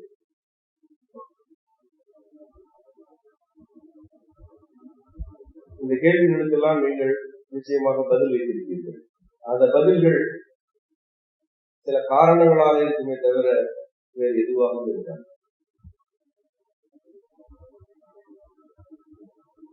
ஒவ்வொரு கேள்விக்கும் நீங்கள் சில காரணங்களை வைத்திருக்கிறீர்கள். ஆனால் மழையில் நனைவதும், மலர்களை வருடுவதும், தாவரங்களின் அழகை கண்டு கழிப்பதும் காரணத்தால் எழுந்த வேட்கையா? ஏன் இலையின் அழகை ரசிக்க வேண்டும்? ஏன் ஒரு மாந்தளிரின் மேல் பரப்புகளை வருட வேண்டும்? அதனால் என்ன நன்மை கிடைக்கும் அல்லது என்ன தீமை நிகழ்ந்துவிடும்? அதற்கு என்ன காரணம் இருக்கிறது? அதற்கு எந்த காரணமும் இல்லை. காரணம் இல்லாமல் எழுந்த வேட்கையை நீங்கள் தணித்துக் கொள்ள மறுக்கிறீர்கள். ஏன் மறுக்கிறீர்கள் என்று கேட்டால் சில காரணங்களை சொல்வீர்கள். நேரமில்லை என்பீர்கள், அல்லது தோன்றவில்லை என்பீர்கள். அப்படி செய்தால் பிறர் ஏளனம் செய்வார்கள் என்பீர்கள். காலடி இல்லாமல் நடந்தால் பாதம் சேதமடையும் என்பீர்கள், அல்லது கிருமிகள் அப்பிக்கொள்ளும் என்பீர்கள். எல்லாமே காரணங்கள். இந்த காரணங்களை எல்லாம் பொருட்படுத்தாமல் இவை அனைத்தையும் செய்வோர் உண்டு. நீங்கள் சொல்லும் எந்த காரணமும் அவர்களுக்கு பொருந்துவதே இல்லை. இயற்கை மீது காதல் கொள்ளுங்கள் என்று நான் உங்களை அழைக்கவில்லை. ஏனென்றால் அப்படி ஒரு தேவை இயற்கைக்கும் இல்லை, உங்களை எல்லாம் அப்படி அழைத்து வர வேண்டிய தேவை எனக்கும் இல்லை. நான் இதை ஏன் சொல்கிறேன் என்றால், உங்களை சுற்றி உள்ள இறை வடிவங்களை நீங்கள் உள்வாங்க மறுக்கிறீர்கள். எதற்காக இங்கு அனுப்பப்பட்டீர்களோ அதை செய்வதை தவிர்க்கிறீர்கள். நீங்கள் அனுப்பப்பட்டதே இதற்காகத்தான். பட்டாம்பூச்சிகள் மலர்களின் மீது அமர்வதை வேடிக்கை பார்க்கிறீர்கள். பட்டாம்பூச்சிகளை பற்றியும் உங்களிடம் பல கவிதைகள் உண்டு, கற்பனைகள் உண்டு. மலர்களை பற்றியும் பல கவிதைகள் உண்டு. ஆனால் எந்த பட்டாம்பூச்சிக்கும் மலரின் அழகு தெரியாது. எந்த பட்டாம்பூச்சியின் கண்ணுக்கும் மலர் அழகானதல்ல. நீங்கள் எத்தனை வண்ணங்களில் ஒரு மலரை பார்க்கிறீர்களோ அத்தனை வண்ணம் பட்டாம்பூச்சி இல்லை. அதற்கு எண்ணற்ற வண்ணங்கள் உண்டு. ஒரு பட்டாம்பூச்சியின் பார்வையில் மலரின் வடிவமே வேறு. இந்த மலர் அழகாக இருக்கிறது என்பதற்காக எந்த பட்டாம்பூச்சியும் போய் மலரில் அமர்கிறது. ஆனால் நீங்கள் அவ்வாறா படைக்கப்பட்டிருக்கிறீர்கள். உங்களுடைய கண்கள் எப்படிப்பட்டவை? பட்டாம்பூச்சியும் அழகு, அது சென்று அமரும் மலரும் அழகு என்று சிந்திக்கும் வகையில் படைக்கப்பட்ட உயிரின கூட்டம். எதற்காக இந்த திறன் உங்களுக்கு வழங்கப்பட்டது? ஆடுகளையும் மாடுகளையும் மேய்ச்சலுக்கு அழைத்து செல்லும் போது அவற்றின் கண்களில் தமக்கு பொருத்தமான தேவையான தாவரங்கள் தெரிகின்றன. ஆனால் உங்களுக்கு அந்த ஆடுகளில் மேனி அழகு தெரிகிறது, மாடுகளில் விடுகு தெரிகிறது, ஒரு காளையின் திமில் எவ்வளவு அழகாக இருக்கிறது என்பது தெரிகிறது. அவை மேயும் காட்டில் உள்ள ஒவ்வொரு தாவரத்தின் வடிவமும் தெரிகிறது. அந்த வடிவத்தின் நளினம் தெரிகிறது, வண்ணங்கள் தெரிகின்றன. ஆடுகளும் மாடுகளும் தன்னுடைய தேவைகளை நிறைவேற்றிக் கொள்வதற்காக தாவரங்களை உணவாக மட்டுமே பார்க்கின்றன. ஆனால் நீங்கள் அதே காட்டில் உள்ள காய்கறிகளை, கீரைகளை உங்களுடைய உணவாக பார்க்கிறீர்கள். அதே காட்டில் உள்ள பிற தாவரங்கள் மிக அழகாக இருக்கின்றன என்று புரிந்து கொண்டு பார்க்கிறீர்கள், வியந்து பார்க்கிறீர்கள்.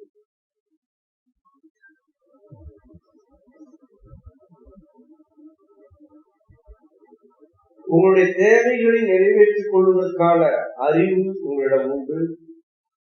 உனக்கு தேவையோ இல்லையோ, இந்த காட்சிகளின் அழகை, எழிலை நீ கண்டு களிப்பாய் என்று காரணமே இல்லாமல் சூழலை உள்வாங்கும் கற்பனையும் சிந்தனையும் உங்களுக்குள் உண்டு. இந்த இரண்டாவது நிலையை நீங்கள் ஏன் தொடர்ந்து மறுக்கிறீர்கள் என்று நான் கேட்கிறேன். ஏன் எப்பொழுதுமே உங்களுடைய பிழைப்புக்கானவை மட்டும் உங்களுக்கு தெரிகின்றன? ஏன் சக மனிதர்கள் உங்களோடு உறவாடும் போது அல்லது தொடர்பில் இருக்கும் போது உங்கள் இருவருக்கும் இடையான காரணங்கள் மட்டுமே பெரிதாக தெரிகின்றன? ஏன் இயற்கைக்கும் உங்களுக்குமான இயல்பான உறவு அற்றுப்போய் அந்த உறவில் உள்ள காரணங்கள் மட்டுமே பெரிதென தோன்றுகின்றன?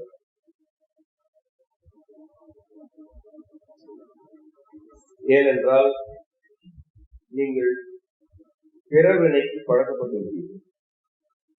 எதை செய்வதாக இருந்தாலும் காரணம் இல்லாமல் செய்யாது. எதை படிப்பதாக இருந்தாலும் காரணம் இல்லாமல் படிக்காது. காரணம் இல்லாமல் யாரோடும் பேசாது. காரணம் இல்லாமல் யாரோடும் பழகாது என்று பழக்கப்படுத்தப்பட்டீர்கள். இது உங்களுடைய வாழ்க்கையில் நல்லிணக்கத்தையோ இன்பத்தையோ வழங்கியிருந்தால் அதை பற்றி நமக்கு எந்த கேள்வியும் இல்லை.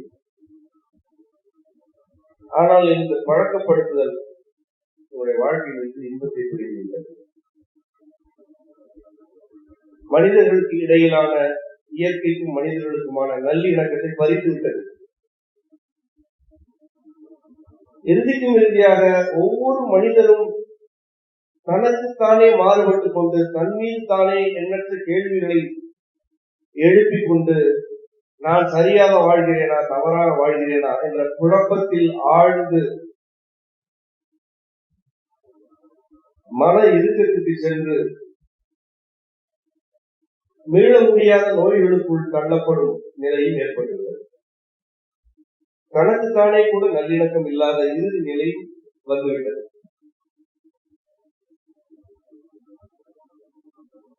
இந்த நல்லிணக்கத்தை மீட்டெடுக்க வேண்டும். இந்த நல்லிணக்கம் மீட்டெடுக்கப்பட வேண்டும்.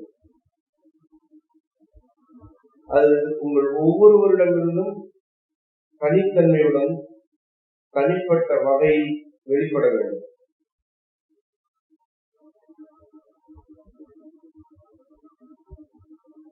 இதை செய்வதற்கு, இந்த நிலையை அடைவதற்கு தான் உங்களுக்கு கண்வினை பற்றிய விளக்கங்களை நாம் அறிமுகப்படுத்துகிறோம். காரணங்கள் இல்லாமல் உங்கள் சிந்தனையின் இயல்பில் இருந்து எழும் கருத்துகளுக்கு மதிப்பளிக்க கற்றுக்கொள்ளுங்கள். அதுதான் படைத்தவர் உங்களிடம் உரையாடும் மொழி. அதுதான் படைத்தவர் உங்களோடு உரையாடுவதற்கான ஒரே வழி. உங்கள் சிந்தனை வழியாகத்தானே உங்களோடு உரையாடுகிறது. உங்கள் சிந்தனையே அவர்தான். உங்கள் சிந்தனையின் ஆழத்தில் இருப்பது அவருடைய மூலம்தான். அதை நீங்கள் உணர வேண்டும் என்றால் காரணங்களை அப்புறப்படுத்தும் நிலைக்கு நீங்கள் வர வேண்டும். காரணங்களை அப்புறப்படுத்த தெரிய வேண்டும். காரணங்கள் இல்லாமல் இன்றைய மனித வாழ்க்கையை நடத்த இயலாது, வாழ இயலாது. ஆனால் காரணங்களுக்காக மட்டுமே வாழ்ந்தால் வாழ்க்கை என்ற கருத்தை அழிந்து போகும். ஒரு கருத்தை இருக்காது. வந்தீர்கள், இருந்தீர்கள், கிளம்பினீர்கள், நீங்கள் வாழவில்லை என்றால்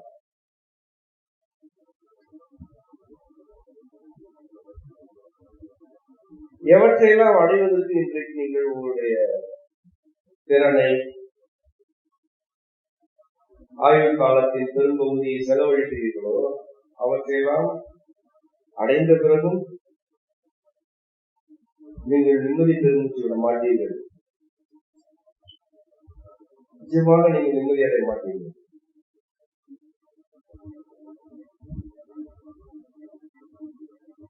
ஏதேனும் சில இலக்குகளை வைத்துக் கொண்டு அந்த இலக்குகளை அடைவதற்காக நீங்கள் ஓடி ஓடி எண்ணற்றவற்றையெல்லாம் இழந்து அந்த இலக்குகளை அடைந்த பிறகு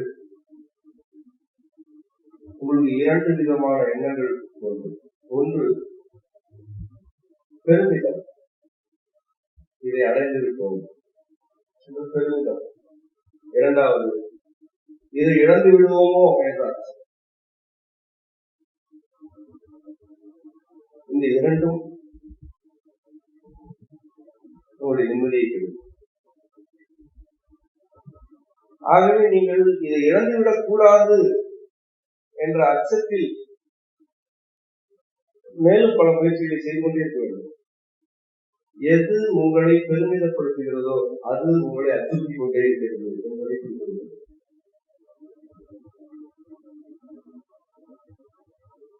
ஆடை மனிதர்களுக்கு பெருமையானால் அந்த ஆடை மனிதர்களுக்கு அச்சமும் ஆகும். ஆடை எதற்கு? உறுப்புகளை மறைப்பதற்கு. உறுப்புகளை ஏன் மறைக்க வேண்டும்? சமூகம் உறுப்புகளை மறைப்பது நல்லது, அதுவே சரி என கருதுகிறது, அதற்காக மறைக்க வேண்டும், அவ்வளவுதான். உறுப்புகளை மறைக்காவிட்டால் என்ன நிகழும்? ஒன்றும் நிகழாது. 4 பேர் சிரிப்பார்கள், அதன் பிறகு பழகிவிடுவார். உனக்கு அதில் எந்த சிக்கலும் இல்லை என்றால் நீ ஆடைகளை கழித்து விடலாம். இதுதான் ஆடையை பற்றி உண்மை. இது பிறவினை. ஒவ்வொருவருமே பிறவினைக்காகத்தான் ஆடை உடுத்துகிறோம். கண்வினையில் ஆடை உடுத்த வேண்டிய தேவையில்லை. ஆனால் நான் ஏற்கனவே குறிப்பிட்டது போல பிறவினை இருக்கத்தான் செய்யும். அது இருக்கத்தான் செய்யும். அதை குறைத்துக் கொண்டே செல்லலாம் தவிர பிறவினையே இல்லாத நிலை வாழ்க்கையில் இல்லை. பிறவினையே இல்லாத நிலை வந்தால் அது மரணம். அது உண்மையிலேயே பிறவினை இல்லாத நிலையை ஒருவர் எட்டினால் அவர் இறைவனை சேர்ந்தார் என்று அவரைத்தான் அழைக்க வேண்டும். ஆனால் இன்றைக்கு யார் இருந்தாலுமே இறைவனை சேர்ந்தார் என்று அழைக்கும் வழக்கம் உள்ளது. அது ஒரு பெருமை, மரணத்திலும் பெருமை.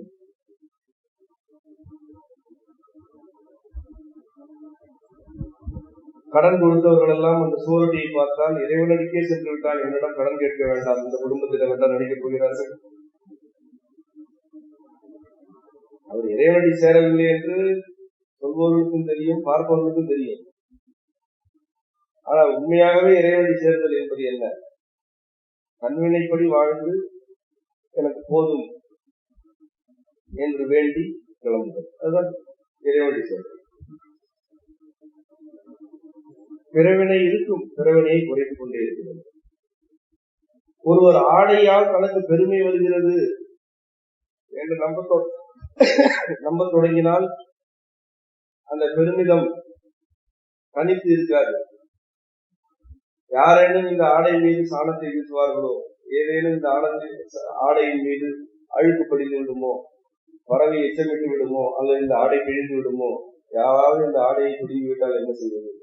இதை பாதுகாக்க வேண்டுமே என்ற அச்சம் ஒரு இடத்தில் நிம்மதியாக கழட்டி போட இயலாது. ஆடையை கழட்டி போட்டு விட்டு நிம்மதியாக உறங்க இயலாது. வேறு யாராவது எடுத்து போட்டு விட்டால் அதை பார்த்துக் கொண்டு இருக்கிறார். அது ஆடை மீதான பெருமை. எங்கு பெருமை இருக்கிறதோ அந்த அச்சம் இருக்கு. சிலவற்றையெல்லாம் நீங்கள் அடைய வேண்டும் என்று முயற்சித்து அவற்றை அடைந்து விட்டால் அடைந்து பிறகு நிம்மதியாக இருக்கலாம் என்று கனவு காணாது. அவற்றையெல்லாம் அடைந்த பிறகு நீங்கள் அச்சப்பட போகிறீர்கள். ஒரு பக்கம் பெருமைப்பட்டுக் கொண்டே இன்னொரு பக்கம் அச்சப்பட போகிறீர்கள். இது வாழ்க்கை அல்ல. வாழ்க்கையை வாழ்வதற்கு இவ்வாறான பெருமிதங்களும் தேவையில்லை, அச்சங்களும் தேவையில்லை. அச்சம், பெருமிதம் ஆகியவையெல்லாம் படைத்தவருக்கும் உங்களுக்கும் உள்ள உறவை தடுக்கும் சுவர்கள், பெரிய தடைகள். இன்றைக்கு அழைத்தாலும் நான் வந்து விடுவேன் என்று ஒவ்வொரு நாளும் படுக்க செல்லும் நிலை எவருக்காவது வந்துவிட்டால் அவர் இறைவனடி செல்வார். படுக்கிறேனே, காலையில் எழாவிட்டால் என் குடும்பம் என்னாவது, என் கனவுகள் என்னாகும் என்று படுத்து அவர் எழவில்லை என்றால் அவர் சுடுகாட்டுக்கு சென்றிருக்கிறார். மீண்டும் வருவார். படுக்கிறேன், நீ அழைத்தால் அப்படியே அழைத்துக் கொள் என்பது கல்வினை. அதுவே கல்வினை. நீ அனுப்பினாய், வந்தேன், நீ வைத்திருக்கும் வரை இருப்பேன், நீ அழைத்தால் வந்து விடுவேன், அவ்வளவுதான். அதற்கு மேல் இங்கு எதிர்பார்ப்புகள் இல்லை, இயக்கங்கள் இல்லை, பெருமிதங்களும் இல்லை, அச்சமும் இல்லை என்றிருந்தால் அதுதான் இறை உணர்தல், அதுதான் வாழ்க்கை. இவ்வாறு வாழ்தல் துறவு நிலையா? இல்லை. உங்களை போன்றவர்கள் தான் துறவிகள் என்பேன் நான். எவ்வளவு இன்பங்களை துறந்திருக்கிறீர்கள். நான் எந்த இன்பத்தையுமே துறக்கவில்லை. இன்றைக்கு அழைத்தால் உடனே கிளம்பி விடுவேன். அவ்வளவு நிறைவாக வாழ்ந்துவிட்டேன், ஏற்கனவே வாழ்ந்துவிட்டேன். தன்வினைப்படி சில வினைகளை செய்து கொண்டிருக்கிறேன், சில வினைகளை செய்ய வேண்டும் என்று விரும்புகிறேன். விரும்ப மட்டுமே இயலும். அதில் பிடிவாதம் காட்ட இயலுமா? அப்படி பிடிவாதம் பிடித்து இருந்தால் அது இறை உணர்ந்ததா? இல்லை. நான் நிச்சயமாக துறவி அல்ல. துறவரம் நம்முடைய மரபில் வலியுறுத்தப்படவே இல்லை. துறவரமே தேவை. இன்பமாக வாழ்வதற்காகத்தானே பொருள்கள் படைக்கப்பட்டன. இன்பமாக வாழ்ந்துவிட்டு நிறைவடைந்து விட்டு வா என்று தானே அனுப்பி வைக்கப்பட்டிருக்கிறோம்.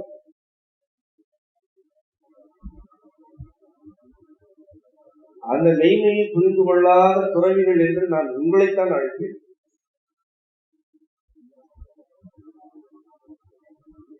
பசிக்கும் போது உண்ண இயலாது, தூக்கம் வரும்போது உங்களால் தூங்க இயலாது, ஓய்வெடுக்க வேண்டும் என்று உடல் அழைத்தால் வேலை உங்களை அழைக்கும். பல கேள்விகளுக்கு பதில் சொல்லிவிட்டுத்தான் நீங்கள் படுக்க வேண்டும், பல கேள்விகளுக்கு பதில் சொல்லிவிட்டுத்தான் நீங்கள் இங்கு வர வேண்டும். பல கட்டுப்பாடுகளையும் சிறைகளை எல்லாம் உடைத்து விட்டுத்தான் உங்களுக்கு விருப்பமான இடங்களுக்கு உங்களால் செல்ல இயலும். ஒரு நல்ல வீட்டில் குடியிருக்க உங்களுக்கு வாய்க்கவில்லை. நல்ல வீடு என்றால் என்ன என்று கூட உங்களுக்கு பலருக்கு தெரியாது. நல்ல நீர் உங்களிடம் இல்லை. குளிப்பதற்கு ஆறு இல்லை, குளம் இல்லை. மூச்சு விடுவதற்கு நல்ல காற்று இல்லை. இயற்கை உங்களுக்காக வழங்கிய எதையும் உங்களால் உள்வாங்க இயலவில்லை. அவ்வளவையும் துறந்து விட்டு நீங்கள் வாழ்ந்து கொண்டிருக்கிறீர்கள். உண்மையான துறவிகள் நீங்கள் தான். இவற்றில் எது குறைந்தாலும் அந்த இடத்தில் நான் தங்க மாட்டேன். மழை நீர் இல்லை என்றால் அங்கு நான் நீர் பெறுவதே இல்லை. மழை நீர் உடலுக்கு நல்லது என்பதல்ல என்பதற்கு மழை நீர் என்னுடைய தாயும் தகப்பனும் எனக்காக வழங்குவது.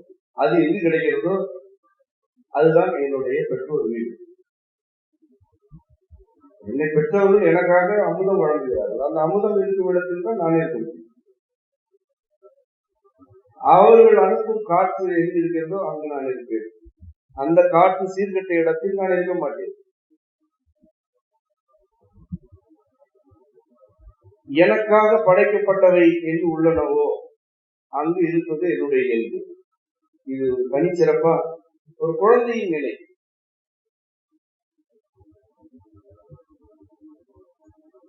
அம்மையப்பரின் குழந்தை இப்படித்தான் இருக்கும்.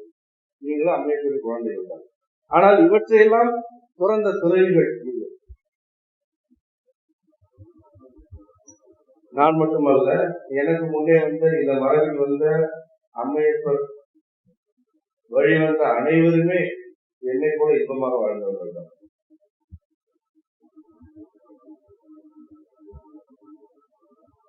இந்த இன்பமான வாழ்க்கை என்றாவது ஒரு நாள் முடிந்து போகும் என்பதை நாம் அறிவோம். அப்படி அது முடியும் போது ஏற்றமில்லை அச்சமில்லை என்று இருந்தால் அது இறைவனடி சேர்க்க. நீ அனுப்பினாய், நீ அனுப்பிய வகையிலேயே வாழ்ந்தேன், எனக்கென்று எதையும் நான் வைத்துக் கொள்ளவில்லை, எனக்கென்று தனி இலக்குகளை வைத்துக் கொள்ளவில்லை. நீ அழைத்தாய், நான் வந்துவிட்டேன்.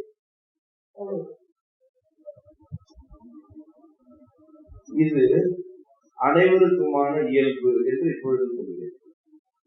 இதுதான் உங்கள் அனைவரிடமும் உள்ள இயல்பு. இது ஒரு சிலருக்கு மட்டுமே வாய்த்தது அல்ல. உங்கள் அனைவருக்கும் உள்ள இயல்பு இதுதான். இவற்றையெல்லாம் துறந்து விட்டுதான் நீங்கள் எதையோ செய்து கொண்டிருக்கிறீர்கள். ஏன் அவற்றை செய்கிறீர்கள் என்றால் காரணங்களின் பின்னால் அலைகிறீர்கள். காரணங்கள் உங்களை ஆட்படுத்தி விட்டன. சக மனிதரை சொல்வதற்கு காரணம், பேசுவதற்கு காரணம், பேசாமல் இருப்பதற்கு காரணம், எல்லாவற்றுக்குமே காரணம் இருப்பதனால் தன்வினை குறித்த அறிதல் உங்களிடம் இல்லை. இந்த தன்னியல்பின்படி வாழ்வதில் ஒரு கருத்து இயலாத சிக்கல் இருப்பதை நான் கடந்த சில ஆண்டுகளாகவே பார்த்துக் கொண்டிருக்கிறேன். நம்முடைய கருத்து என்ன என்றால், புற தூண்டல் எதுவுமே இல்லாமல் இயல்பாக உனக்கு எந்த போக்கு தோன்றுகிறதோ அந்த போக்கில் செல்வாய். எதை செய்ய வேண்டும் என்று இயல்பாகவே உனக்கு தோன்றுகிறதோ அதை செய் என்று நாம் சொல்கிறோம். ஆனால் இந்த கருத்தை பலர் மேலோட்டமாகவோ அல்லது மிக குறைவாகவோ புரிந்து கொண்டு அவர்களுக்கு பொருந்தாதவற்றையெல்லாம் செய்து கொண்டிருக்கிறார்கள். அவர்களுக்கே அது எந்த பொருத்தமுமே இருக்காது, அவர்களுக்கு வராது, அவற்றையெல்லாம் செய்வார்கள். செய்வதற்கு மிக கடினமான முயற்சி செய்வார்கள். மிக கடின முயற்சிகளை எல்லாம் செய்த பிறகு நான் இவ்வளவு முயற்சி செய்தும் ஏன் என்னுடைய இயல்பு அல்லது நான் என்னுடைய விருப்ப வாழ்க்கை அமையவில்லை என்று கேட்பார். நான் கடந்த வகுப்பில் கூட குறிப்பிட்டேன். கடந்த வகுப்பு ஒவ்வொரு வகுப்பிலுமே இதை பற்றி பேசுவது நடைமுறை தேவையாகிறது. ஒன்றை புரிந்து கொள்ளுங்கள். உங்களுடைய தன்வினை என்றால், உங்களுடைய சிந்தையிலிருந்து ஒன்று எழுகிறது என்றால் அது நிகழ்ந்தே தீரும். அதை நீங்கள் முயற்சிக்க மாட்டீர்கள். நீங்கள் முயற்சிக்க வேண்டியிருக்கிறது என்றாலோ அல்லது துன்புற வேண்டியிருக்கிறது என்றாலோ, ஒன்று நீங்கள் சூழலுக்கு ஆட்பட்டு கிடக்கிறீர்கள், அது உங்களுக்கு வரவில்லை. சூழலுக்கு ஆட்பட்டு விட்டீர்களா?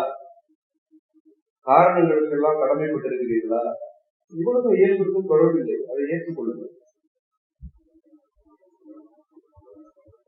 அல்லது அது உங்களுடைய இயல்பே இல்லை, நீங்களாக கற்பனை செய்து கொள்கிறீர்கள். யாரையோ பார்த்து, எதையோ கேட்டு நீங்கள் கற்பனை செய்து கொள்கிறீர்கள். கற்பனை செய்து கொண்டு இதுதான் என்னுடைய விருப்பம் என்கிறீர்கள்.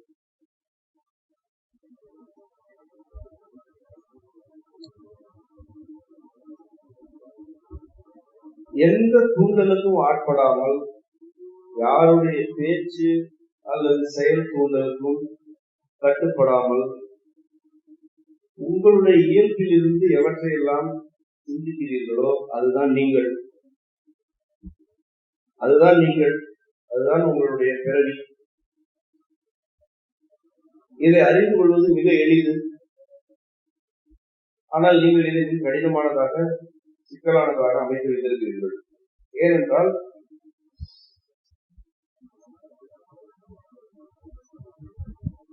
உங்களுடைய இயல்பை நீங்கள் வெளிப்படுத்தும் போது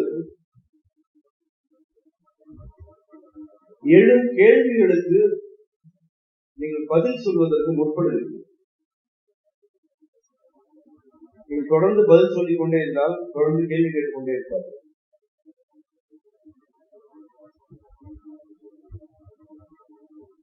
ஒருவர் உங்களிடம் 10 கேள்விகள் கேட்கிறார். நீங்கள் 10 கேள்விகளுக்குமே பதில் சொல்லிவிட்டீர்கள் என்றால் அவருக்கு 100 கேள்விகள் தோன்றும்.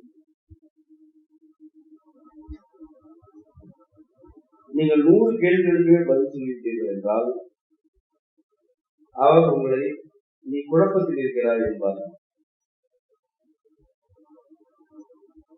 ஒருவர் உங்களிடம் 10 கேள்விகளை கேட்கும் போது ஒரே விடை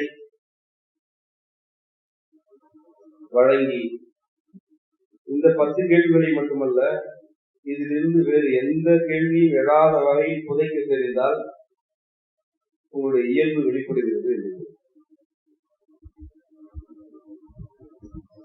நீங்கள் உங்கள் வாழ்க்கையின் நிகழ்வுகள் பல நிகழ்வுகளை எல்லாம் இதோடு பொருத்தி பார்க்கலாம். சில கேள்விகளுக்கு நீங்கள் பல ஆண்டுகளாக பதில் சொல்லிக் கொண்டே இருக்கிறீர்கள். ஒரு முறை அல்ல, இருமுறை அல்ல, பல ஆண்டுகளாக பதில் சொல்லுவீர்கள். ஏன் அந்த கேள்விகள் உயிரோடு இருக்கின்றன? நீங்கள் பதில் சொல்வதால் அந்த கேள்விகள் எல்லாம் உயிரோடு இருக்கின்றன. உங்களுடைய இயல்புக்கு மாறாக எதையோ செய்கிறீர்கள், அல்லது உங்களுக்கு இயல்புக்கு மாறான ஏதோ ஒரு உரையாடலில் ஈடுபட்டிருக்கிறீர்கள். இயல்புக்கு மாறான, இயல்புக்கு பொருந்தாத மனிதர்கள் எழுப்பும் கேள்விகளுக்கு எந்த காலத்திலுமே பதிலளித்து அவர்களை நிறைவு செய்ய இயலாது. அடிப்படையிலே பொருத்தமில்லை. கேள்வி பதிலில் மட்டும் எப்படி பொருத்தம் வரும்?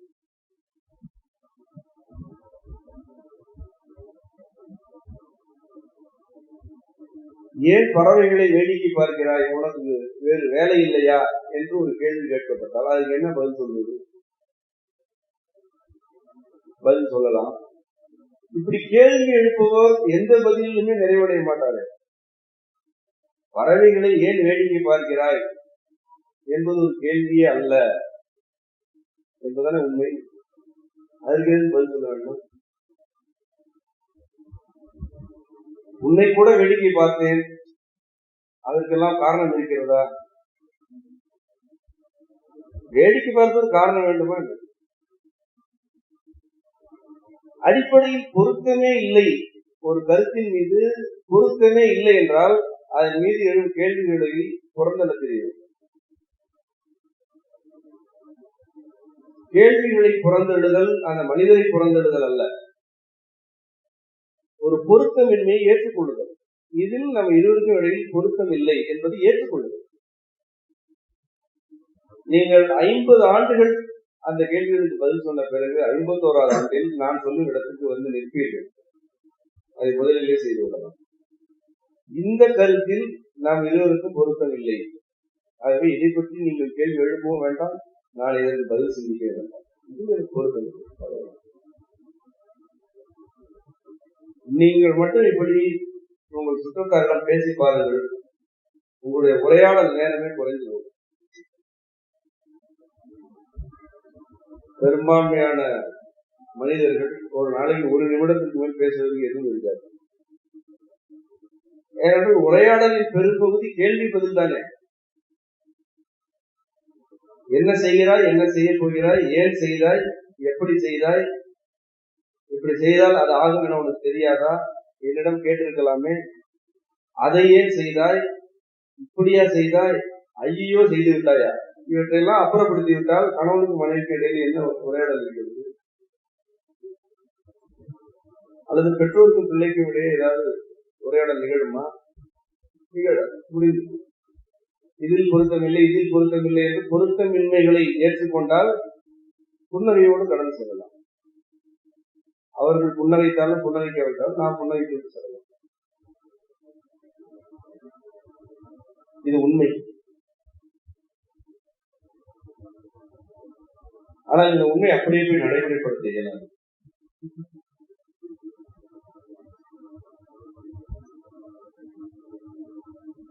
இங்குதான் கண்வினை என்ற இயல்பு வெளிப்படுது.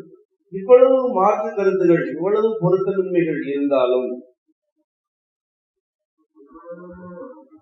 இருவருக்கிடையில் பொருத்தம் இல்லை என்பதை ஏற்றுக்கொண்ட பிறகும் உன் மீது எனக்கு அன்பு இருக்கிறது என்பது இயல்பு.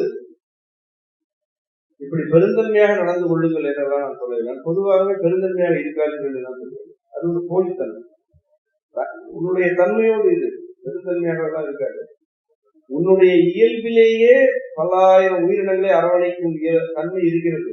நீ அதை வெளிப்படுத்தவே இல்லை. இன்னும் நீ ஏதோ ஒரு பிச்சைக்காரனுக்கு 100 ரூபாய் போட்டு விட்டதை பெருந்தன்மை என்கிறாய். உன்னுடைய இயல்பில் அந்த பிச்சைக்காரர் வாழ்க்கையில் பிச்சையை எடுக்காத நிலைக்கு அவரை அழைத்து வரும் இயல்பு இருக்கிறது, தன்மை இருக்கிறது. நீ அதை செய்யவில்லை. ஆனால் 100 ரூபாய் கொடுத்து விட்டு அதை பெருந்தன்மை என்கிறாய். அதே பெருந்தன்மை எல்லாம் வேண்டாம். உன்னுடைய இயல்பில் எவ்வளவு மாற்று கருத்துகள் இருந்தாலும், மாறுபாடுகள் இருந்தாலும்,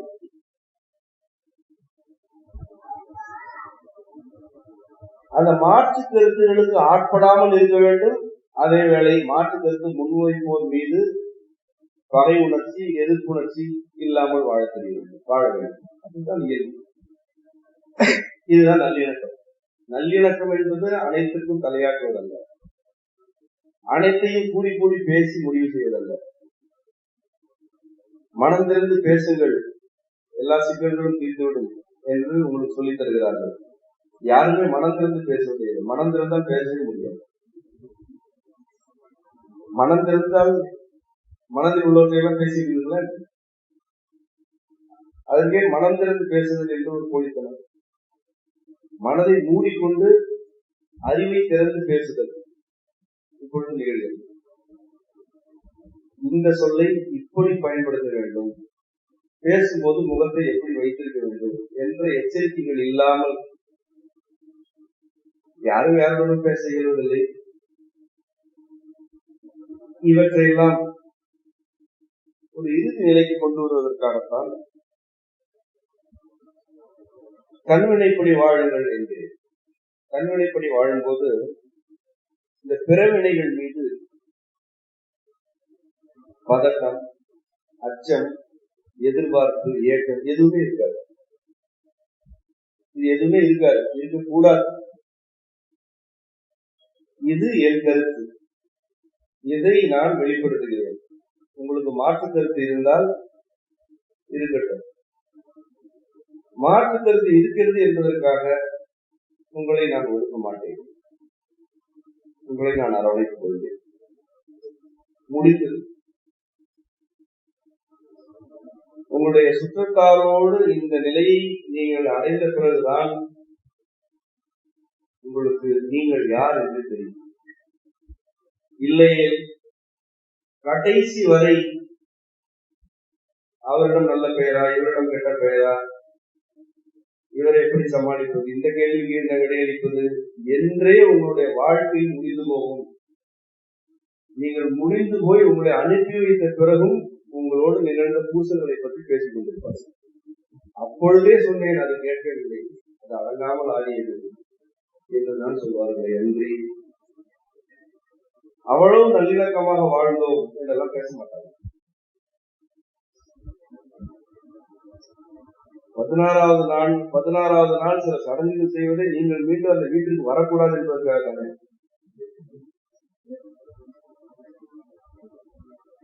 உங்களை அனுப்பிய பிறகு கூட, எரித்த பிறகு கூட உங்கள் மீது அவ்வளவு அச்சம்.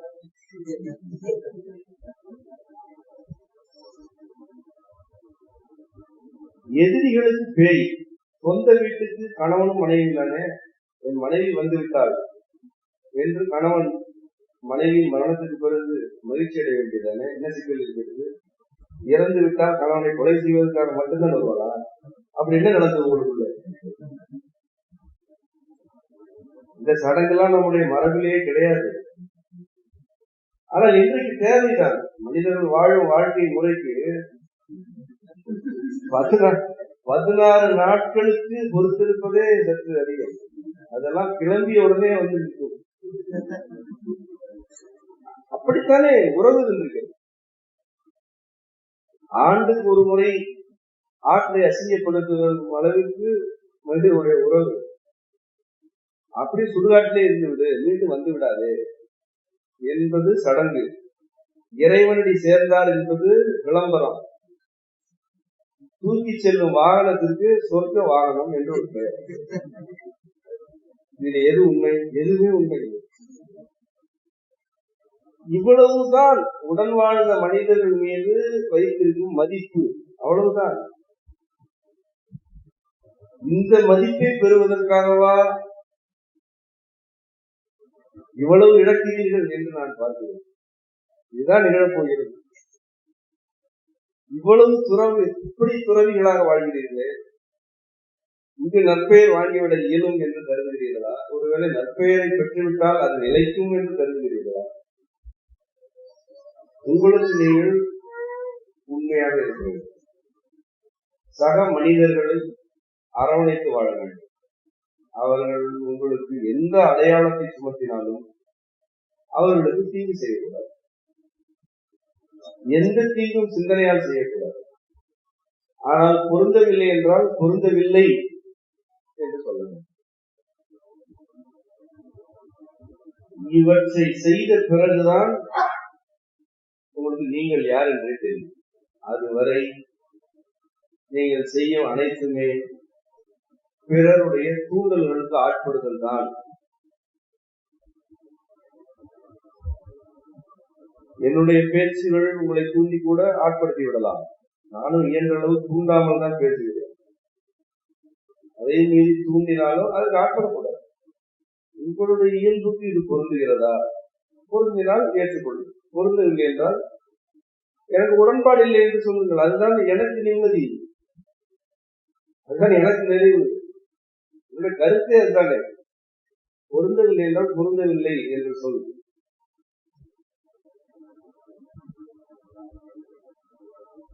இந்த கருத்துகள் உங்களுடன் பொருந்தினால், இந்த கருத்துகள் உங்களுடைய இயல்பினால் ஏற்கப்பட்டால் உங்களை நீங்கள் உணரத் தொடங்குவீர்கள். உங்களுடைய சிந்தனையின் ஆழத்திற்கு பயணப்படுவீர்கள். அந்த பயணம் நிகழும் போதுதான் மெய்யியல் என்ற ஒரு கருத்தை பற்றி அறிமுகமே கிடைக்கும். நம்முடைய கடந்த வகுப்பு கூட இயல்பறிதல் என்ற தலைப்பில் தான் நூலாக துவக்கப்பட்டுள்ளது. மெய்யியல் இயல்பறிதல் என்றால் இயல்பை அறியவில்லை என்றால் அவர் எதற்கு மெய்யியல் படிக்கிறது? அது மெய்யியலை கற்றுக்கொள்ளவே இயலாது.